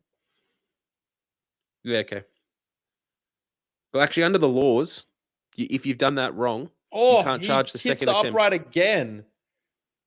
And I'm going to go to Italy's been red dudded there. in the background. I'm going to go to red in the background because we're in the danger zone. Italy's been dudded there, I think. They if you've charged illegally, then in the law book, you're not allowed to charge the second time. Did they charge the second time? Yep. Okay. And he missed it. Well, there you go. So- Referee Mitch with the laws there. Adogwo now carrying after a scrappy pickup from the kickoff receipt. Italy look to attack from their own half. Montejuani, the try scorer, carrying with verve there, with a put down by Carlos Tizano yet again. Carlos Tizano is getting through some major efforts. I'll have some stats for you when we go to the break in just a moment if we get a scrum or a line out. Alessandro Garbisi, the brother of Paolo, Ruck. looks to box kick. That's gone backwards. Terrible looking box kick. That has gone backwards. Cannon, man on the spot, Johnny on the spot. He'll take that. Alan Altoa distributes to BPA. Harry Potter, the man in midfield, dishes to Angus Bell. Angus Bell settles with a straight carry, breaks one tackle, gets brought down by Vincent. Lonergan dishes to Valentini out the back to Meredith. Right, Suoli'i now settling things down with a classic little stutter step. That looks like a little bit of slow play there. I'm not sure what that Italian player is on about. Lamaro looks to be in some discomfort. Yeah, maybe he copped a knee to the head. Yeah. I'm loving the ball movement from the Wallabies, but it feels a little bit too frantic at the moment. Like, I understand that they're trying to play the ball quickly, but they're actually who was putting that? themselves into positions where they don't have options. So I wouldn't. I think they just need to slow it down just a tad, maybe half a second. Oh, Fabretto, the number 6, absolutely flew out of the line there. No way. The skills under the pressure. That was absolutely brilliant. no way, no way is that a scrum to the Italians. Ryan Lonergan offloads backwards and it hits the referee. How is that the Italians' ball? Maybe there's more than meets the naked eye here initially. Where's that gone forward? I think he's arguing that it went forward into the Italian hand and then back into the hand of Ryan Lonergan there. Disagree with that. Okay, do you want to go through some messages in the chat, please, Mr. Mitch? All right, what have we got here, folks? On a side note, how good is it to see Digby Ioane in the crowd surrounded by good peeps after his recent troubles? Awesome to see the the rugby community getting behind him, including a little bit of the negative stuff. Yeah, that is great to see. Yeah, that he's found himself in some real big potholes of recent Digby Ioane. So yeah, good to see that he's out there and good to see him. He was also at the Wallabies game last week against France, along with James O'Connor and Quade Cooper. So that was really good to see. Brumby's Butler says Tizano is also ripping. Who he's comes Monty off Ioane's uncle. So sorry, he's Monty Ioane's uncle. Yep. So full he's relation. obviously there supporting his family, both camps. Great to see. Tizano's ripping. Who comes off to make room for McWright? Honestly, like I said before, and the Wallabies scrum gets free kicked. A Dogwo with a carry. Looping around is Alessandro Garbisi out to Pani, who gets absolutely laid out by Len Ikitau. Josh Cannon with a big hit on Mohamed Hassa there, who plies his trade for Sebre. He has 11 caps. He's not a well-known Italian player, but nonetheless, here's a well-known Italian player, Juan Ignacio Brex, one-on-one with Ikitau. It's a good battle in itself. Italians now making headway. Paolo Garbisi almost at the 40. Louis Liner out the back to a Dogwo. But Suoli catches him close to halfway. Behind the advantage line, the Italians go. That's a dominant carry or hit there by Rob Valentini. Drives him back at least half a meter. Yep. Caught around the bootlaces by Alan Altoa, who's working very, very hard. I wouldn't be surprised to see the front row replaced at the 50-minute mark, to be honest, with the more mobile forwards that we have on the bench with Nongor. That was But, such we'll a see how that strange goes. option there. That kick Good from take Italy. from Declan Meredith. Go, Jorgo. Max Jorgensen with a bit of space runs right around Louis Liner. Oh, just offload it. Oh, I'm not Meredith sure that on was his- the option done. Meredith on his shoulder. He just needs to offload that one. I don't want to say this, but it. And they've got the knock on as Declan well. Meredith, rookie error, schoolboy error 101. You can't dive on a ball. I don't want to emerging say from this, a but it ruck. feels I'm like the surprised they didn't momentum penalty. has shifted so far from the second half that Italy feels like they're in the hot seat at the moment. Wallabies need to arrest some of that momentum back. Yeah, Three mistakes. I mean, I tell Three you mistakes what, in that the was a opening 5 strange minutes. option for them to kick, and to be able to give Max Jorgensen that 15-meter channel by himself. He absolutely cruised around Louis Liner. Yep. I'm not really sure why Max Jorgensen didn't put the ball ahead for himself there. I think he backs himself there in a running race most days. To do a little chip kick there, it was. I'm really, wondering if really the bizarre. angle. I think it might be the angle that we're watching from, because the reverse angle then made it look like Meredith was in front of him, if not equal with him. So he couldn't have offloaded to him because it would have been forward. So I wonder if that might have been the reason there. Substitution here for Italy with the I think it's Number 7. the loose head prop. Yes, so Fischetti, the man who plays for the Northampton Saints, is on in the number 17 jersey, and the captain Michael Lamro looks like he's off for a HIA with number 20, I believe, coming on, which is the man Ortombina, who plays for Zebre in the side of the scrub on this side in the 20 jersey. All right. Well, let's hook into this I beg your Wallaby pardon. scrum. It's actually, This it's Ortombina. Sorry. Let's see if the Wallabies can make amends for their mistake. Big scrum from Al and Bell expected.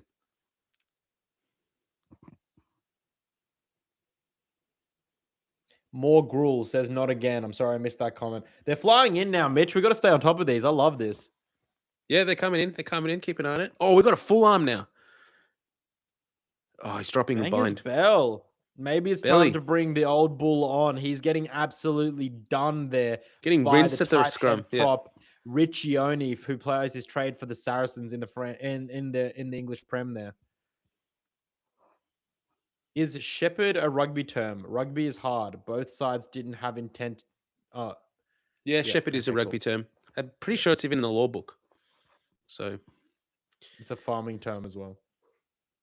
it's also a Kiwi term. Oh yeah, that's fair. That's fair from that angle. Yeah. Can- Okay, we've just got lost sign his off from the bind. scrum guru himself, Mitch. So that's all good. Yep, that's fine. Yeah, John All right, Alusia line gives out me a time. call twice a week.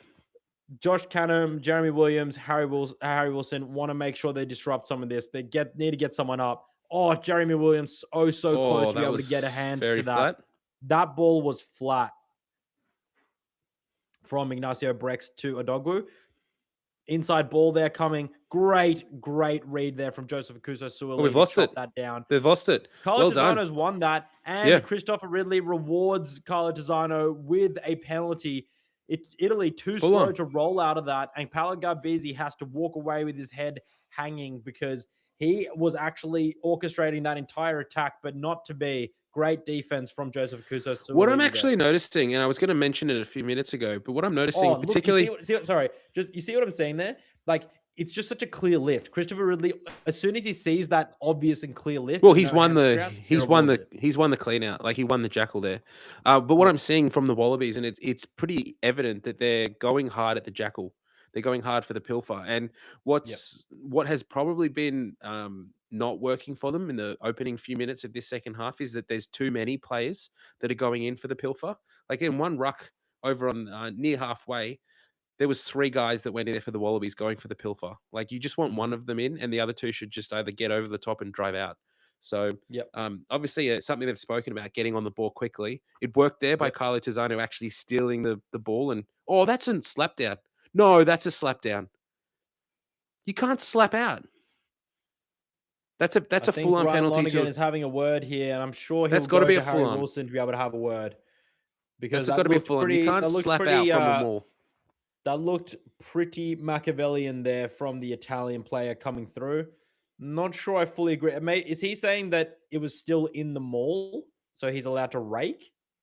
Is that what he was arguing? Didn't they change the rule last year, particularly in Super Rugby? They did that.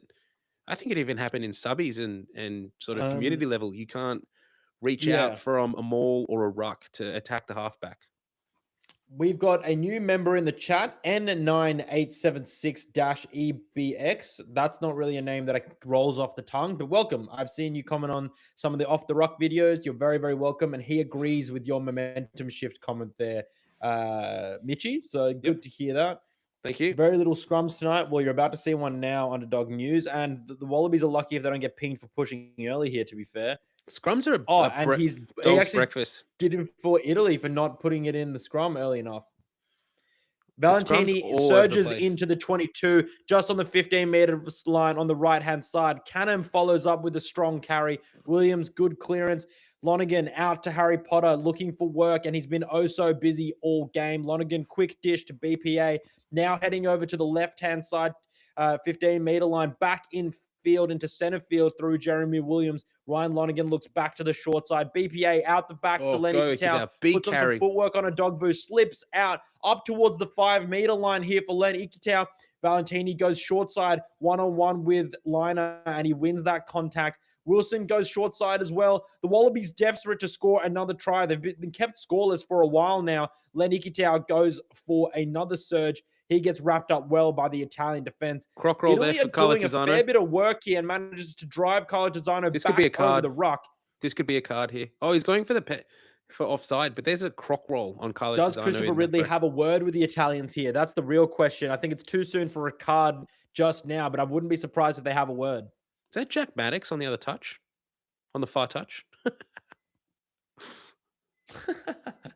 Yeah, he's off scene for Montpellier at the moment. So yeah. Oh no, he plays for Pau, sorry. But for Poe. So off scene for Poe. So yeah, he's just here chilling, running some touchy to keep the fitness levels up. Let's go down to Beast the most and Bird, recent another comments. new a new comment. Beast and Bird. Bit of magic from Potter. He's moving like he's on a broomstick. That's good from you, Beastie. Very good from you. Thank you very much, Beastie. BPA doing the big minutes and hard yards 2 weeks in a row. So true. Honestly, Billy Pollard, if he's coming on at any point in the near future, as in like within the next 5 or so, he's just going to have to go, Here we go, balls to the wall and absolutely Props are getting ready. Props are getting ready. Because Billy Pollard was the chosen son in the number 2 jersey last year, but he just hasn't been able to crack it this year so far in the 3 tests. And it's just been because BPA has been so strong. Josh Nasser came seemingly from the clouds. And to be honest, Billy Pollard probably suffered with the same ill form the Brumbies suffered with for much of the season.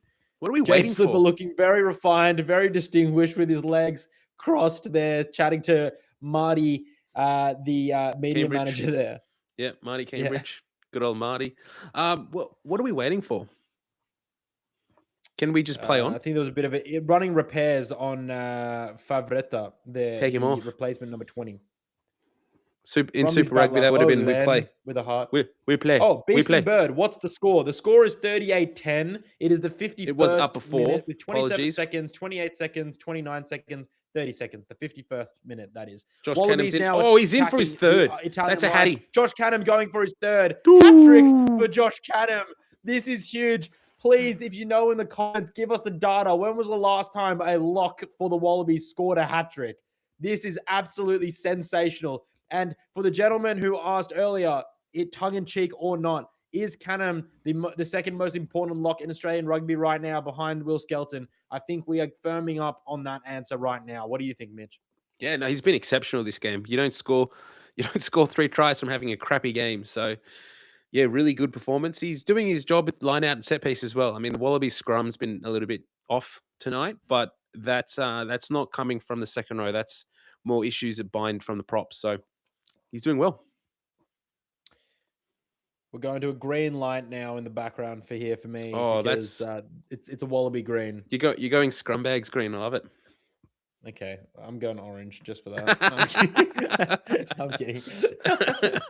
All right, James Slips is on. officially becomes the second most capped test player of all time with his Mortlock did it. running onto the field now. Sorry? Beast and Bird said Mortlock did it. I'm assuming he's referring to who's the last Wallaby to... But Mortlock's not a second row. I'm not sure. I think he's referring to when the last time a second rower scored a hat-trick, but...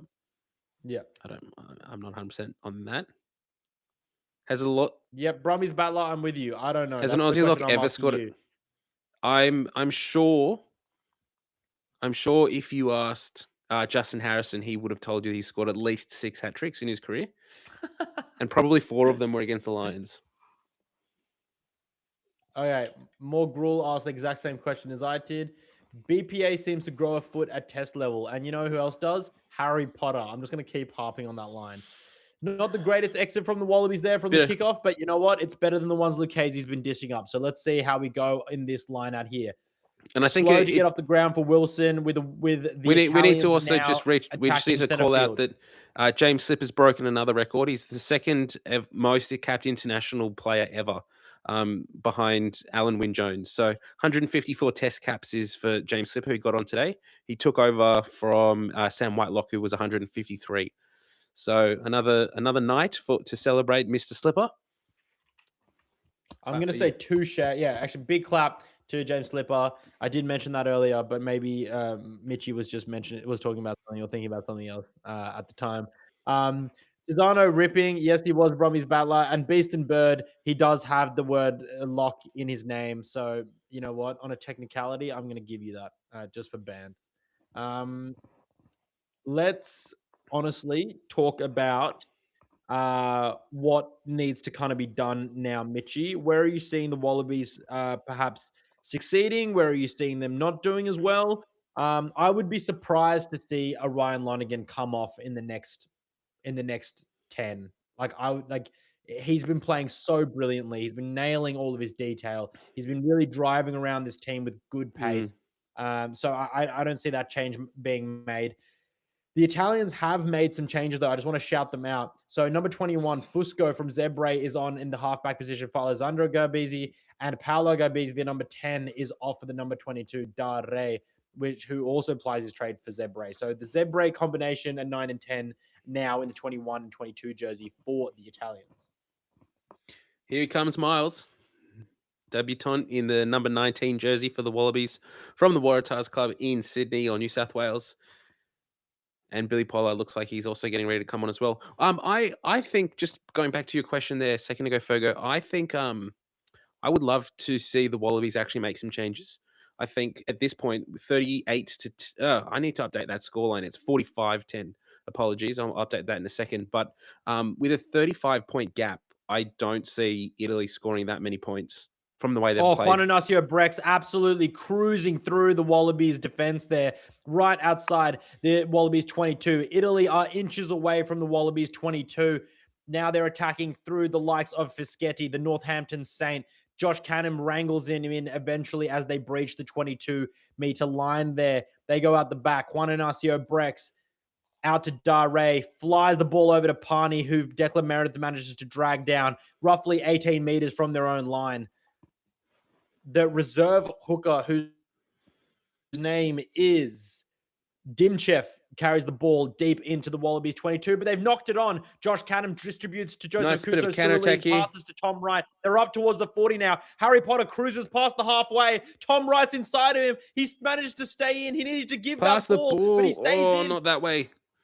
He knocks it on. They've turned it back over. Harry Potter needed to dish that ball just a second early to Tom Wright, who was free on his inside. Now we need to know who's in the backfield because it's not Tom Wright and it's not Harry Potter. Surely Declan Meredith and Max Jorgensen have made their way back. Tom Wright now cheats back to be able to get back, to be able to be in the backfield. I wouldn't be surprised if Italy put it out way on the full here because they will not want to see another Wallabies raid just now.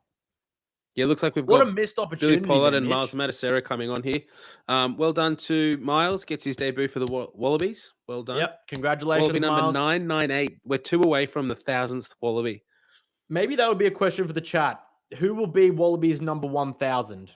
Put your guesses in the chat, please. I will just say on this, I did a full interview with Miles on Off the Ruck just before the second last game for the Waratahs during the season. So if you want to know a little bit, get to know a little bit more about Miles Amatosero after the game, a little bit tomorrow on Sunday. After this, just go and watch the video. It's about 11 minutes long. He talks about his ambitions about being a Wallaby, what it was like growing up playing rugby and not playing rugby in Sydney, and what his time was like in France playing in the French top 14 for Clermont. But now he gets his opportunity, and Harry Potter says congratulations to him, and he steps in for his first line out.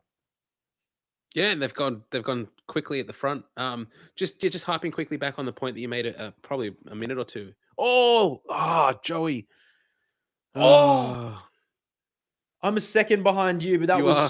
so close to Joseph Akuso Suaalii. The butterfingers of the absolute raw kid let him down there, but that's okay. More opportunities will come his way, I'm sure. And you know who used to put a kick in like that for Joseph Akuso Suaalii? Lenny Gitau's Brumbies teammate, Noel Olaseo. I think you remember back in that Twickenham test who would be able to put in a little chip for him. That's straight out of the Noel Olaseo playbook. And you know what? Joseph Akuso Suaalii has so often capitalized off that sort of kick. So I thought you were going to say Angus Crichton. No. Put the kick through. Angus Crichton was not putting any kicks through for. So Ryan Lonergan's. This is the change which I did not want to see. I am off this so much. Why replace Ryan Lonergan? No, I think it's a good thing. How often have we as Wallabies been in a position where we're 35 points up with 20 minutes left in a test match? Like, this is the only opportunity that we're going to get to rotate without potentially losing a test match. And for these guys to come on and have an impact, that's what we need. I think it's a good opportunity to see these guys. If the score was like 10-12, I would agree with you. I don't want to see it, but Italy have... Respectfully, I disagree with you. But that's fine. Don't have to agree with me. All right. Truly believes Massimo De Lutis is going to be Wallaby number 1,000. Italy attack down the short side. They make it up towards the 10. Martin Tassara gets his first involvement there with a tackle, and he managed to help his Carlo Tizzano, the number 7, with a steal there. Miles Tassara making positive engagements in the game with his first engagement and his first contact there on the defensive side of the ball. How good, Mitch? But yeah, great impact early. McDermott needs the minutes from more Mongrel. So, yeah, I tend to agree with that. What did Underdog say? Underdog said, I'm super happy and not taking away from the Italians. I'm stoked we may beat them. De Lutis for 1,000. So De Lutis is so far the big call. Edward Ellis says, is Schmidt's time a pass or fail? I will have a big review episode on this on Off the Ruck. So I will not say anything until then, but I do think it's a live stream. These folks have tuned in. You've got to give us your take, Virgo. We might save it for after the game, though. We'll save it for after the game. Yeah. Sneaky short line out there from Billy Pollard to Tizzano back to Pollard, but unfortunately it did not go 5. So wasn't straight. I think they're saying wasn't straight. I think he was saying okay. I thought he was putting up the 5s because it didn't go 5. I thought he was going like that. Are we watching different streams? What's happening here? No idea.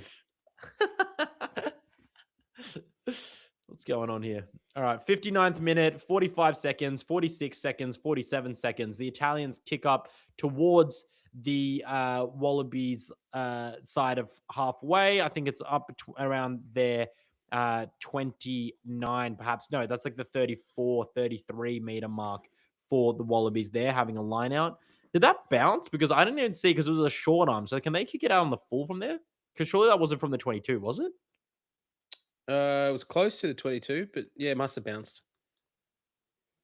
Josh Cannon with a clean take. Tate McDermott dishing So it's been confirmed from Brumbies out Battler to that Meredith on the call to from Stan Leggy in centre Sports field. that Good hit there from Josh Ross Cannon is the Vincent, but first Leggy lock to score a bounces it hat trick out. for the Wallabies. Thank you very much, Brumbies Battler.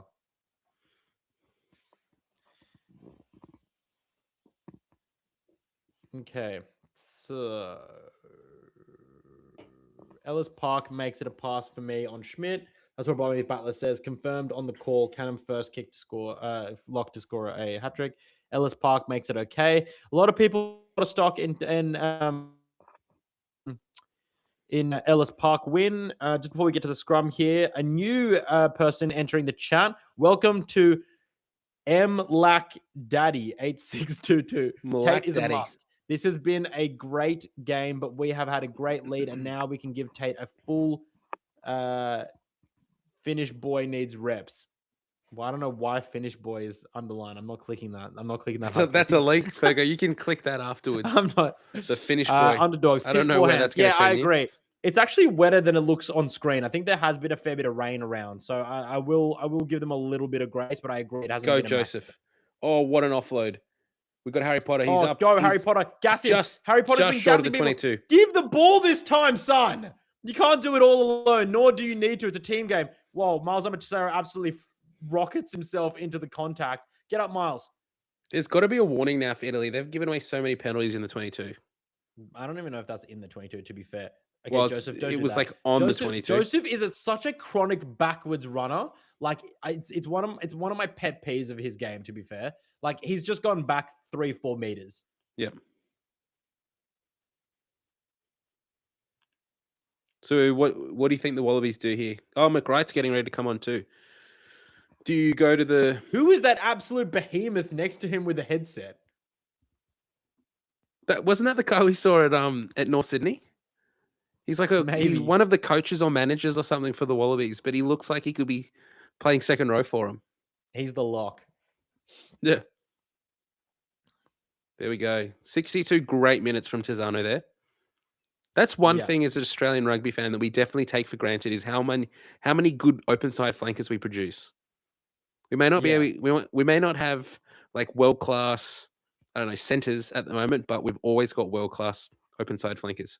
I will argue though that like the number 7 archetype, as in body type, stereotypically is like the common type of body type. Like how many number 6s are you walking around? Like it's like every so many league players are like roughly like forwards at number 7 size.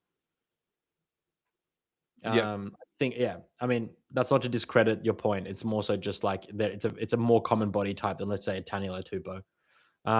Yeah, no, that's true. Big Maul coming in here. I think we go over here again, to be honest. Billy Pollard with one of his first touches of the rugby ball in Wallabies gold for 2026. And he gets a try at the back of the maul. And that's what he did so well last season for the Brumbies and for the Wallabies. And now he's done it yet again for the Wallabies in 2026. Well done to the Wallabies. Now they've put another score on the table. Big credit to the hardworking forwards who started and the subs who have come on to be able to manufacture that try right there. And we've cracked 50, which is just always good. Yep, half a century. Harry Wilson says, get up on your feet, Perth. The sea of blue / sea of gold, they love it.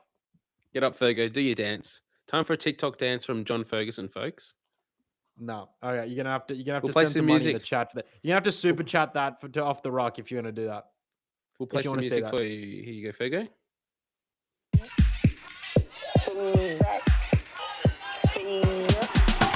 That's so disturbing. And we've got Declan Meredith for his first kick for the Wallabies, and he absolutely shanks it. That was so far drawn that hurt my eyes. Let's just be honest about that. Maybe we should have a rule that if you're from the Brumbies, you can't kick for posts. Because the kicking off the tee has not been great tonight from either Lonergan or Meredith. And Meredith's also come off says Potter is deceptively poor. He does deceptively fast. Sorry. He does deceptively poor. I was reading Underdogs. He's wearing a gold jersey, so he's all right, but he was deceptively poor for the Waratahs this season. He doesn't not look like he's moving at all, but he has wheels. Yeah, he does. He absolutely does. And that's why he was brought into the side. I don't think, honestly, hand to God, I don't think Dylan Peach makes half of those breaks based on just on pace. Yep. Yep. That was such an underwhelming reply, Mitch. Oh, sorry. I was reading a comment. Yep. All right. Trilly said, okay, crack Ben the single Donaldson on. malts, Let's Fergo. go. Sorry? Crack the single malt, Fergo. From No. Trilly. That was only for if we lost. That's what underdog are. I think that's what Trilly and Michael Gardner and underdog wanted to know. So I said if we win, I'll be cracking a few more beers. Oh, Miles. What the heck is Fischetti? Comment, Okay, Miles. Miles, leave it. Leave it, Miles. Leave it. Oh, what about 18 then? 18's just run from a distance and just taken out Pollard. Leave it, Miles. There's a medic in there. Is that a medic? Oh no, that's a reserve. I think Fischetti went at him there like an absolute dog. This dude's going at. This guy's still going. 18 needs to go. He needs the cheese. Number 18 for those at home watching along is Neculai from Zebre. He ran in late and takes out Pollard under the ribs. Watch this replay.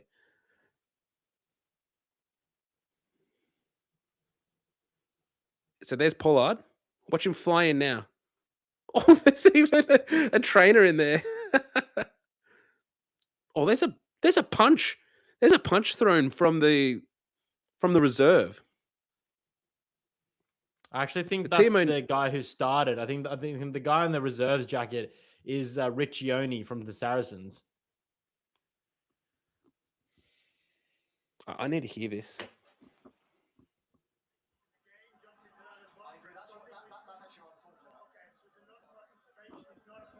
Don't put it on audio for us, Mitch, because then we may get banned. He's in trouble. Audio. He's in trouble. Who's in trouble?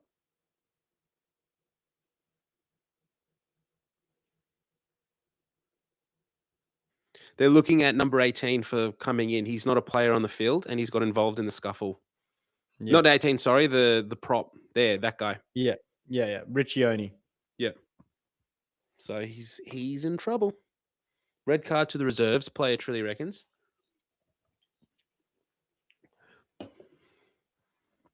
I don't know what Fischetti's going at Amatisero there for. Like, he just sort of runs into him.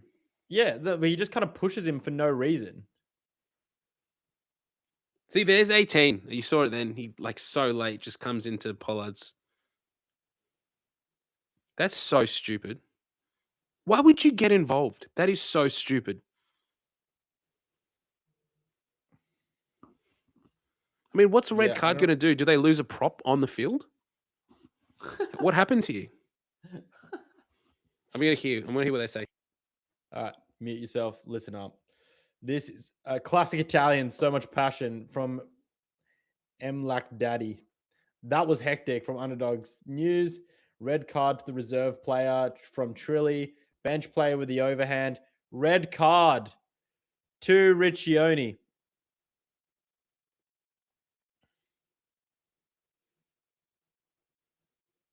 All I've got to say to that again is, like, what are you doing, mate?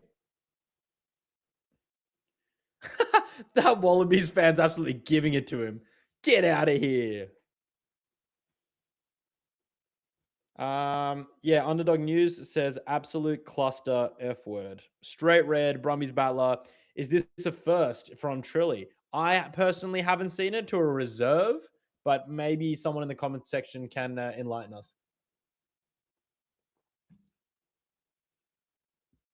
I honestly don't think that Miles Amatisero did too much unwarranted there. He was protecting himself from getting attacked by Fischetti, the reserve loosehead prop in the number 17 jersey for Italy, who plies his trade at the Northampton Saints. So it's definitely stupid, but what's the point? Like, they don't lose a player now. That guy probably doesn't play for a while, but it has no ramification to the team. Well, it's not a 20-minute red card, though. I don't understand the process there. Harry Wilson asked the referee, do they lose a player? And he says no. So they're still playing Lenny with Gitau 15. looks to have gone off in that exchange with Filippo Dangunu going to 12. Ben Donaldson is on in the 10 jersey for Declan Meredith in the jersey 22. So a lot of the reserves are on now. I believe actually that's all the reserves are on. So James Slipper is on as well as Zane Nongor, Billy Pollard. So it's almost an entirely new look Wallaby side actually out there. If you can look, there's a bunch of big numbers in the reserves, that's and that poor. is a drop ball. That is too much ball being played by the Wallabies. This is one of those times when the Wallabies, I know that the score is as big as it is, but they do need to just keep playing territory. And if you don't have a clear way to be able to get forward, just put up a kick and chase and give Harry Potter another opportunity to prove how good he is in the air. Yeah, so what they were saying on the coverage, Trilly, is he has to sit in the stands. I don't know if that means he has to go actually physically sit in the stands or he has to go into the change room or something, but he can't be on the sideline. Does And he Hugh go Tyndall, and get some beers is the real question. he should have to go and sit in the team bus.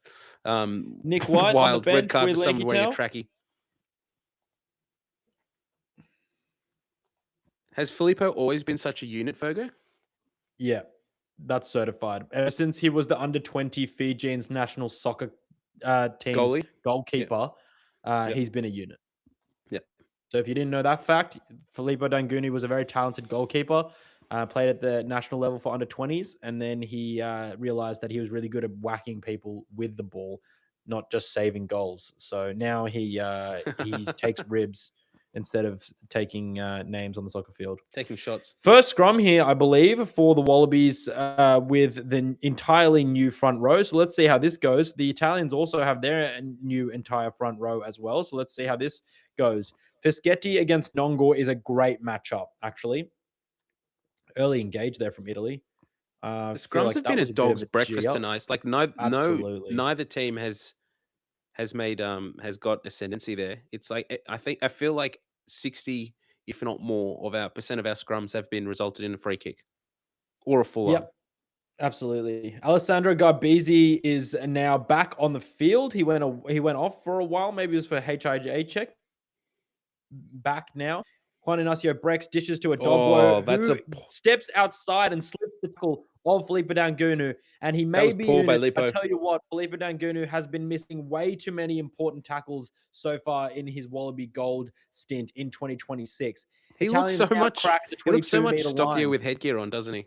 Like he looks like he's put on 10 kilos when he puts on the headgear. Yep. For anyone who's just joining us, we are now in the 69th minute with 27 seconds on the clock, 29, 30, 31, and the Italians are attacking the Wallabies 22. They now head to the right far-hand side 15-meter line with a Dogwo, the number 12, who usually plays wing, carrying in. They haven't made a whole lot of headway here with the replacement prop going in for an attack. Now out the back to Zambonin, the number 19, who plays for the Exeter Chiefs alongside Tom Hooper and Lenny Gitau in the That's English a great Prem. steal there by Nongor. Straight on the pill.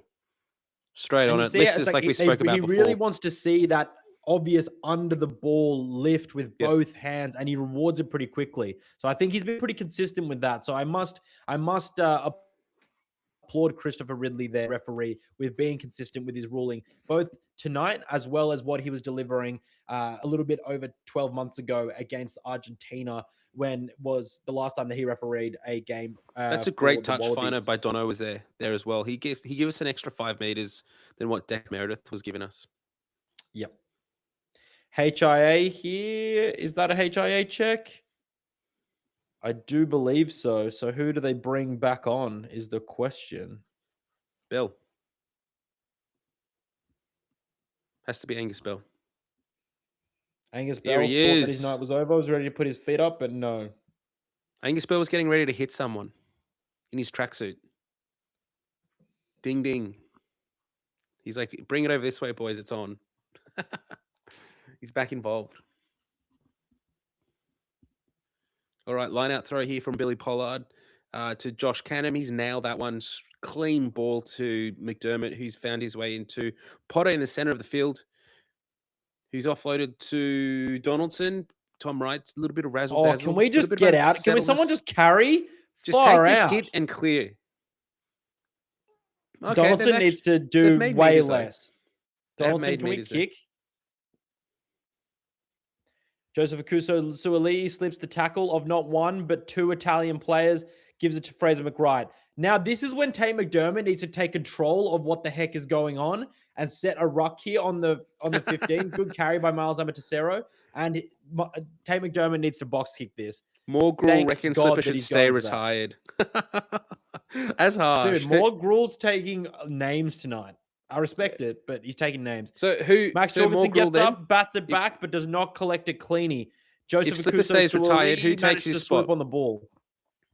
Morgrul, if Slipper stays retired, who takes his spot? Is it just me, or has Joseph Akuso Suaalii been quite poor tonight? Like he hasn't. Definitely hasn't been as good as the other nights, but I don't think he's been poor. He's dropped a couple of balls, but I feel like I don't know if that's necessarily being poor. I think I'd much rather see him drop a ball than miss an outright tackle like Felipe Nangunu just missed. That's true. Really irks me. Yep. Like we haven't seen Felipe Nangunu on the field for a very long time, and then he just misses a blatant first up tackle on Monte Iwani or a Dogwo, either one it was. Yep. Brumby's Battler doesn't believe that we've seen the best of Filippo yet. I do believe that he is a very good player. I do believe, though, that he is strictly a winger. I know that he can play outside center, and especially at Super Rugby Pacific level, and inside or outside. But honestly, I don't think that he has a good enough skill set to be able to play 12 or 13, full stop. I agree. I'm excited to see. Just back on Filippo. I'm excited to see what Les Kiss can bring out of him. We saw at Queensland this year that Filippo was phenomenal for the Reds, and so whatever Les Kiss was doing, it was bringing out the best for Filippo. So hopefully he can do the same in a gold jersey. Hugh Tyndall reckons Jorgo's been silent. Underdog News Australia also reckons that.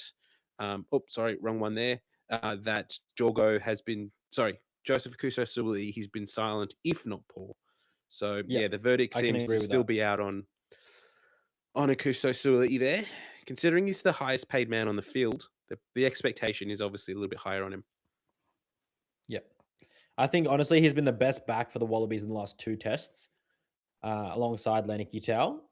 So I think him not having an absolute stellar game tonight can be possibly excused. But then again, we all know the limelight's being stolen by one very important winger, and that's Harry Potter. Joseph Akuso Suaalii has been involved, hasn't offloaded the ball needlessly, but also holding ball when he should pass. Still learning from Morgrul. That is a very nice point, Morgrul. I like it.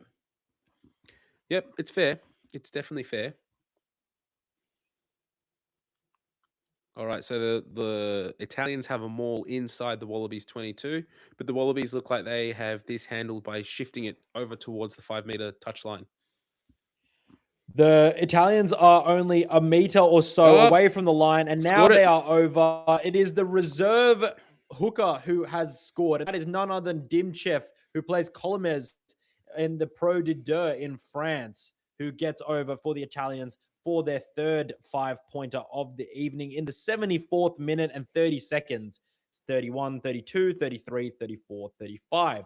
If you're wondering where we are, the Italians have just scored a rolling maul try in the far right corner there to the reserve hooker there, and I've forgotten his name already, and it is Dimchev, who plays for Colomers in the Pro de Deux in France. So 3 tries to the Italians. I do actually believe. Wait, have they scored 1 or 2 tries this second half? Oh, they're going up for review. Hugh Tyndall reckons this has been Christopher Ridley signals to go for a TMO check. We are in the 74th minute and 54 seconds with the clock stopped at this present time. Are they saying it's a strip or a knock on? Oh, he has knocked that on. Damn. By the boot. Wallabies get out of jail. Filippo down with Max Jorgensen. Oh, it's the boot of Max Jorgensen, actually. No, isn't it the boot of Dalgunu? All right. You had it right the first time. I'm going to get a beer and I'm going to take a leak. So BRB. We're not allowed to do that on the stream. Especially you. We're not allowed to do that's that on the stream, next one. I'll get the bottle going for the next one. Oh, and the next one. Okay. All right. Take it with you, Fergo. Tinkle talks. While Fergo's off to relieve his bladder, we have got a knock on to Italy over the line. Filippo Dalgunu or Max Jorgensen is the one that got the boot underneath to knock the ball free. So we'll have a dropout from the Wallabies. Brumbies battler, that's a very good point. We're lucky this is Italy. A better team punishes us for a second half this poor. The difference between Lonergan and Tate is night and day at this point. Very good point there, Hugh. I think, I wouldn't say that Tate's been poor at all, but he's definitely not as crisp and fast as Lonergan. All right, so the Italians have the ball. Montiuani makes a nice break down the right-hand side of the field. Oh, that's a huge hit by Max Jorgensen there in defense. With Miles Matasero tries to get over the top, but the referee has rewarded a full-arm penalty to Italy. They're continuing to play now. Going backwards, they've built 6 phases of possession. Let's see if they can do anything with it. Shifting out to the right, moving back inside to the reserve fly half at this point. No, the referee's called it time at that point. Oh, it looks like it could be on again here. Nope, we're coming down. It's all good. Let's go to the set piece. All See, right, for all those people who were bagging my beer choice earlier, we now have a Modelo. Modelo. Escape. Very nice. Drink responsibly, everyone. Nathan and Dallas asks, "Hey Mitch, how are you?" I'm all right, Nathan. How are you, mate? Wallabies are up 50-10, so I can't be upset about that. Can we highlight Hugh Dindle's comment round, because I agree wholeheartedly. Yeah, you've missed that, Virgo. Having a tinkle having a bit of a play in the bathroom by yourself there. We've covered that one. Okay, well, can I just say I agree, Hugh? That's my point. It's just not even funny how big the difference is. I wouldn't say that between Tate McDermott and Ryan Lonergan. Tate McDermott isn't poor. Kicked dead. The Italians scupper a opportunity to get another penalty. Another try off the Wallabies after another raid, because they kicked the ball dead. So now the Wallabies are let off the hook and they get a scrum where the Italians kicked it from. Sorry, Mitch, go on. Oh, I was just saying, harking back to my point that I don't think Tate's been poor at all. It's just that he's not as fast when it comes to the breakdown that Ryan Lonergan was delivering, and that has been so evident from the Wallabies' front foot attack so far these last 3 games, that when they don't have that quick ruck recycle, they don't seem to be able to make the gain line as easily.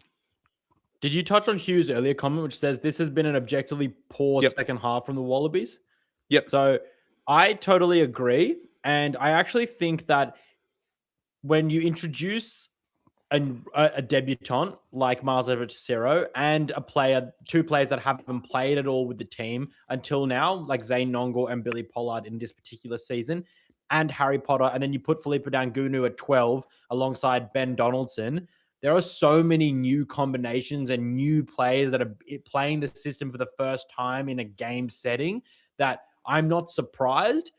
We're not getting punished for it, but I'm not surprised. But I will say that a lot of this has to do with Tate McDermott. I am still adamant about that point, and I will. That's harsh, man. Stay true to that. He's not game driving. He's relying on Ben Donaldson. Maybe Ben Donaldson wants the ball a little bit more, but he's not game driving. But we and saw that's last what the number week, 9 needs to do in the best sides. But we saw last week the Wallabies attacked off 9, and it didn't work for them. So I don't mind this shift back to playing off 10. And obviously we scored 50 points. So they attacked off 9 with no structure. You can attack from anywhere and then not get any payout if you don't have any structure. They had no structure last week. Brumbies Battler says, we seem to lose a lot of direction when Tate comes on. Lonergan really seems to run the show. Brumbies Battler, I agree. I'd agree with that. And now we go. Joseph Kuso-Suoli to Harry Potter, who gets upended. That looks like an ugly hit. I don't know where the arms were in that. Ben Donaldson taps it on to Max Jorgensen, who has to go looking for the ball on the ground. Bumps Louis Liner away. Fraser McWright in space. In the clear. Ben Donaldson back by Fischetti. Fischetti, the number 17, who plays for the Northampton Saints, needs to be sent off for that. That is absolutely despicable play. Billy Pollard breaches the 22 for the Italians. Tate McDermott shifts out to Tom Wright. Big run here by Bob Valentini. To Rob Valentini, who bumps away the reserve halfback. Fusco and then carries on. Who's now 10 Yes, meters away from Dono. the line. Benny Donaldson sights through for a try at his home patch Woohoo! for the Western Force at HBF Park in front of the Sea of Gold, or the Sea of Blue, shall I say. Well done, Sea of Gold. Benny D. The chopsticks, Oppie, as he's known, the chopsticks were going. That's a great bit of play there, and I'm really happy that the Wallabies finished that off because you could see that they were starting to lose a little bit of direction towards the end there. But great that they finished it off. Just That was watching such the a replay here diss with thing from Valentini just with that catch. going That over the was top so about brilliant. 6 blokes. Yeah, The last clean number set of 10 who heels ran there a from line Donaldson. like that was Noah Loloseo. Mate, he's not getting picked. He's not getting picked. It's not He happening. was about to get picked last week, so remains Didn't to be happen. seen. Didn't happen. Are we not even going to go back for that penalty? Evidently not. What do you mean go back from that penalty? We're 57-10 You up. said and he it's the needed to be 80th sent minute. off. You said he needed to be sent off. The game's done. The Wallabies have won 57-10. Ladies and gentlemen, are you not entertained? Joe Schmidt goes out as a winner with full time 57-10 at HBF Park in Perth. Laurie Fisher, the Lord, goes out as a winner. It has not by any means or any stretch or by any imagination been sunshine and rainbows. But I tell you what, this win is a resounding, absolutely thumping of Italy by a very, very classy Wallaby side. And they held it together for maybe 45, 50 minutes of really solid rugby, maybe 20, 25 minutes of not such great rugby. But I think that last 5 minutes of that second half, that was much, much better. Yeah, that is. And to score 57 points in a test match, we've seen what this nation's championship has been, that every game has been a battle. No one has really come out of like massive thrashings.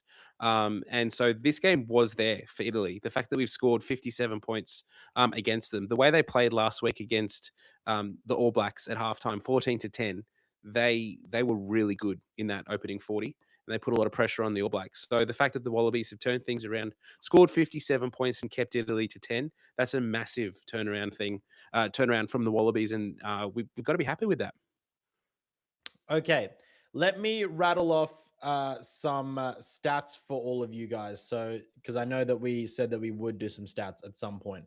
So, we have got 56 to 44% territory to the Wallabies. We've got Hugh Tyndall, 63 sorry, to sorry for 37% going to cut you off there. possession. Hugh Tyndall says we beat Italy by more than the Kiwis did. Not sure what that says.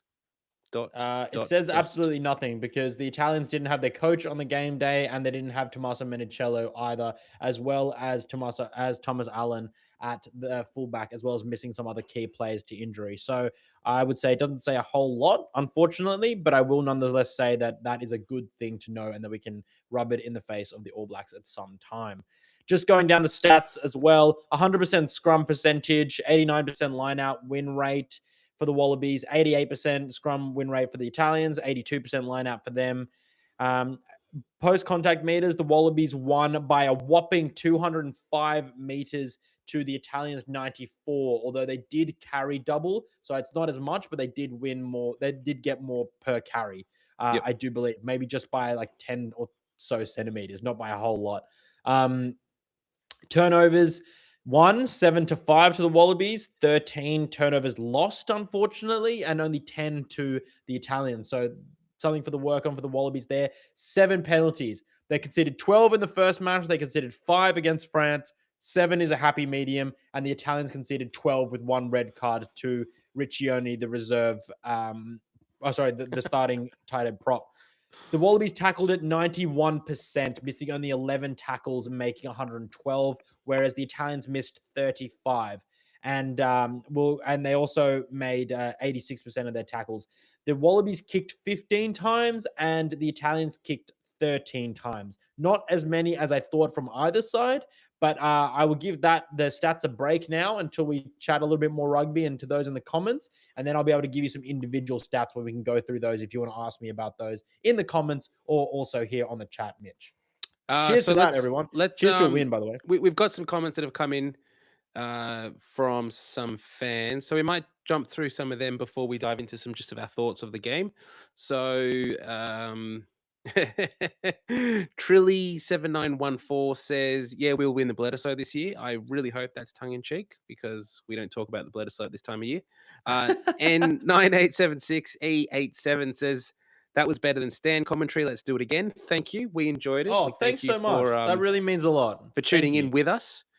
Brumbies Battler says, hope the stream returns, lads. Yes, there is plans for us to do a little bit more of this. Lockie will also be jumping on in future tests as well. He did have a family commitment tonight, so he wasn't able to join on. Hugh Tyndall, thanks Fergo for pissing on his parade. Always I'm not sure what good. they're referring to there. I think that was before around this comment. We beat Italy by more than the Kiwis did. Not sure what that says. So, okay. All right. Okay, cool. Fair. yeah, Sorry, Hugh, that's fair. Brumbies Battler asked man of the match nominations. There's one person.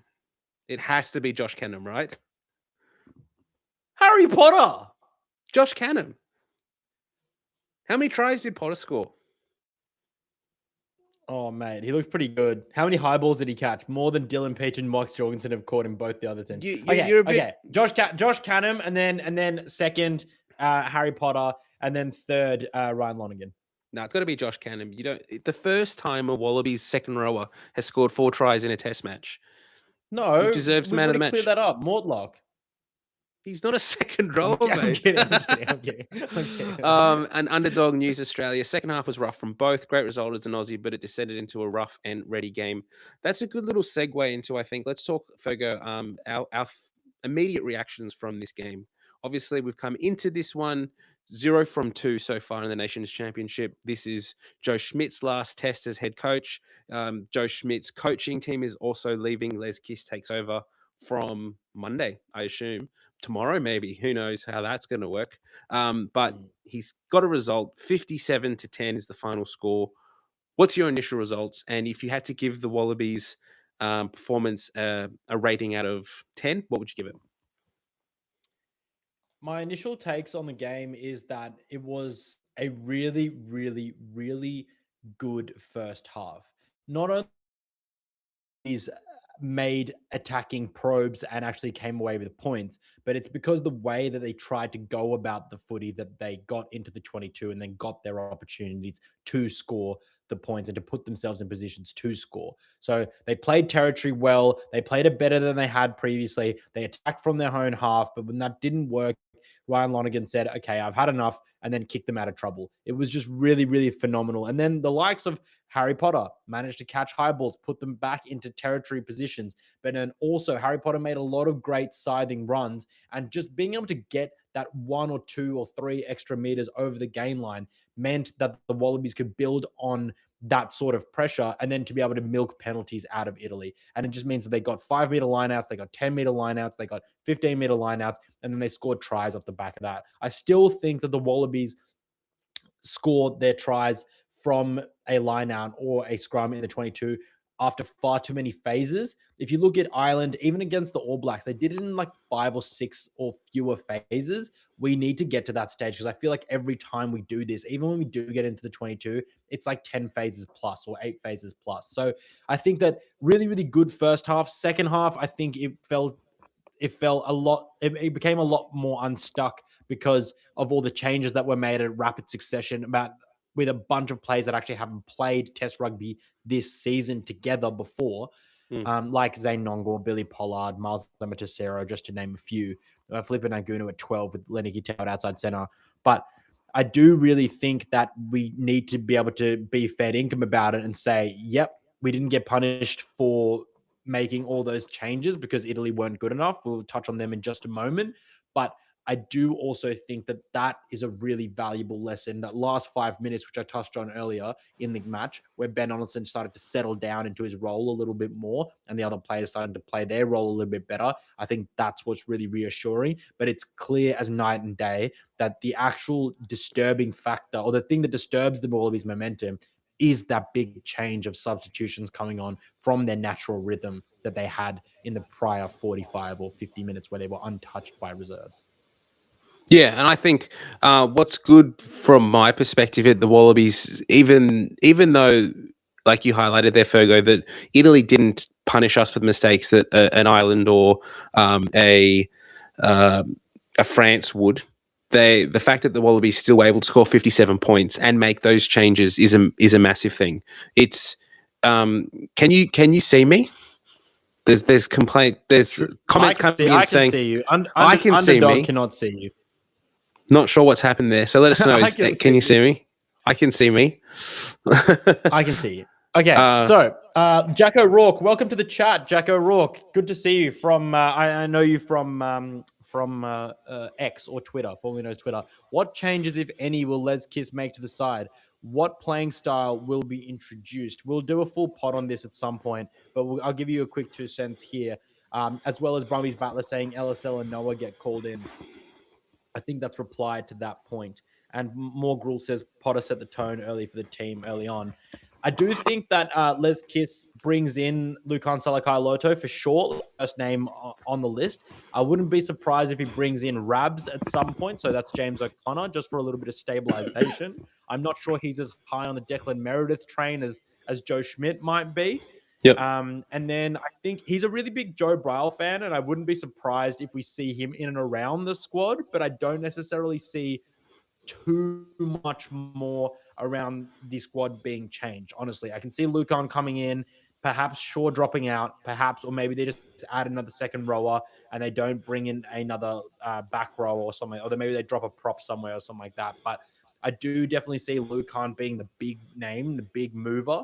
And then I wouldn't be surprised to also be able to see a Jordan Pataya or a Isaiah Parisi coming in around, because I Oh know that wow. he quite likes Really? explosive big backs. Yep. Yep. So Jordan Pataya is actually signed with Uraso D-Rocks, which is the side that Samu Karevi plays with in Japan League One.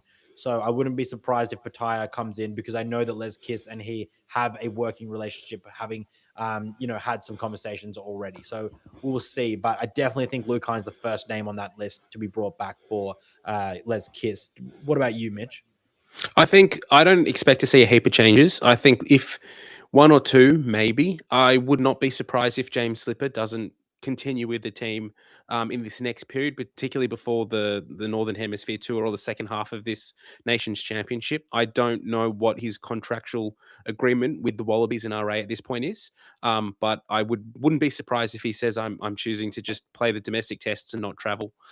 So I could see maybe he drops out and someone else slots into the squad. I think Lucan comes in. That's a given. I don't know if he brings in Noah. I have a feeling that James O'Connor would be called in ahead of Noah Lesio at this point, purely because of the relationship that Les Kiss has had. He coached James O'Connor for, was it 2 years? It was or 1 year at least, the last year before James O'Connor head overseas. So I just don't think this close to a World Cup, with a new coach coming in and trying to get as much continuity and game time into players, that you're going to start seeing radical changes. Can I just quickly touch, Mitch, on Italy? Italy were, let's be frank, really poor tonight. That has nothing to do with the Wallabies' performance, whether it was good or bad. They were just really poor. And the Wallabies, had they not beaten them tonight, there would be some serious head scratching going on. There was very little direction in attack. The pods were rarely set. And as I mentioned in the pregame, that this was something that was very evident in their defense. And I think even in their attack against the All Blacks, they have good individual players, but it's so clear that they just don't play really enough rugby together in this part of the season to really be able to bed down their combinations and their game patterns, because they obviously looked absolutely stellar in the Six Nations. I thought Juan Inacio Brex was absolutely stellar for them. I really liked the pace that Alessandro Garbisi at the base in the number 9 jersey brought. And I thought Ross Vincent worked really, really hard along with Favretta. And then obviously Lucchese was very, very good at hooker, and I thought he carried quite well. The number 5, I actually didn't know who he was before tonight, and that's Rutzer. I'd heard his name, but I didn't actually know what his game style was like, but he was quite rugged. I think Odogwo did decently in the midfield in the number 12 jersey there. I don't think he is a 12. He's powerful, he's nuggety, but I think he's better suited to be a winger where he plays for Benetton. And honestly, Louis Liner got absolutely cut to ribbons by Jorgo and Harry Potter. There was just I don't remember saying anything necessarily very positive about him all game. He was not very much in the match at all today, unfortunately, for those who have relations to the Liners, or the fact that Liner isn't Australian. But yeah, I think that our wingers, Harry Potter and Matt Australian. Jorgensen, along with Tom Wright, did way better. Yep. Yeah, Australian. Yep. And a So what's your 9876 says bench what's was your tepid again. I agree. what's your score out of 10 for the Wallabies? I would say that considering how poor Italy were, I'm gonna give that a 7.5. Yeah, that's fair. I'd say Like probably really 7 good even.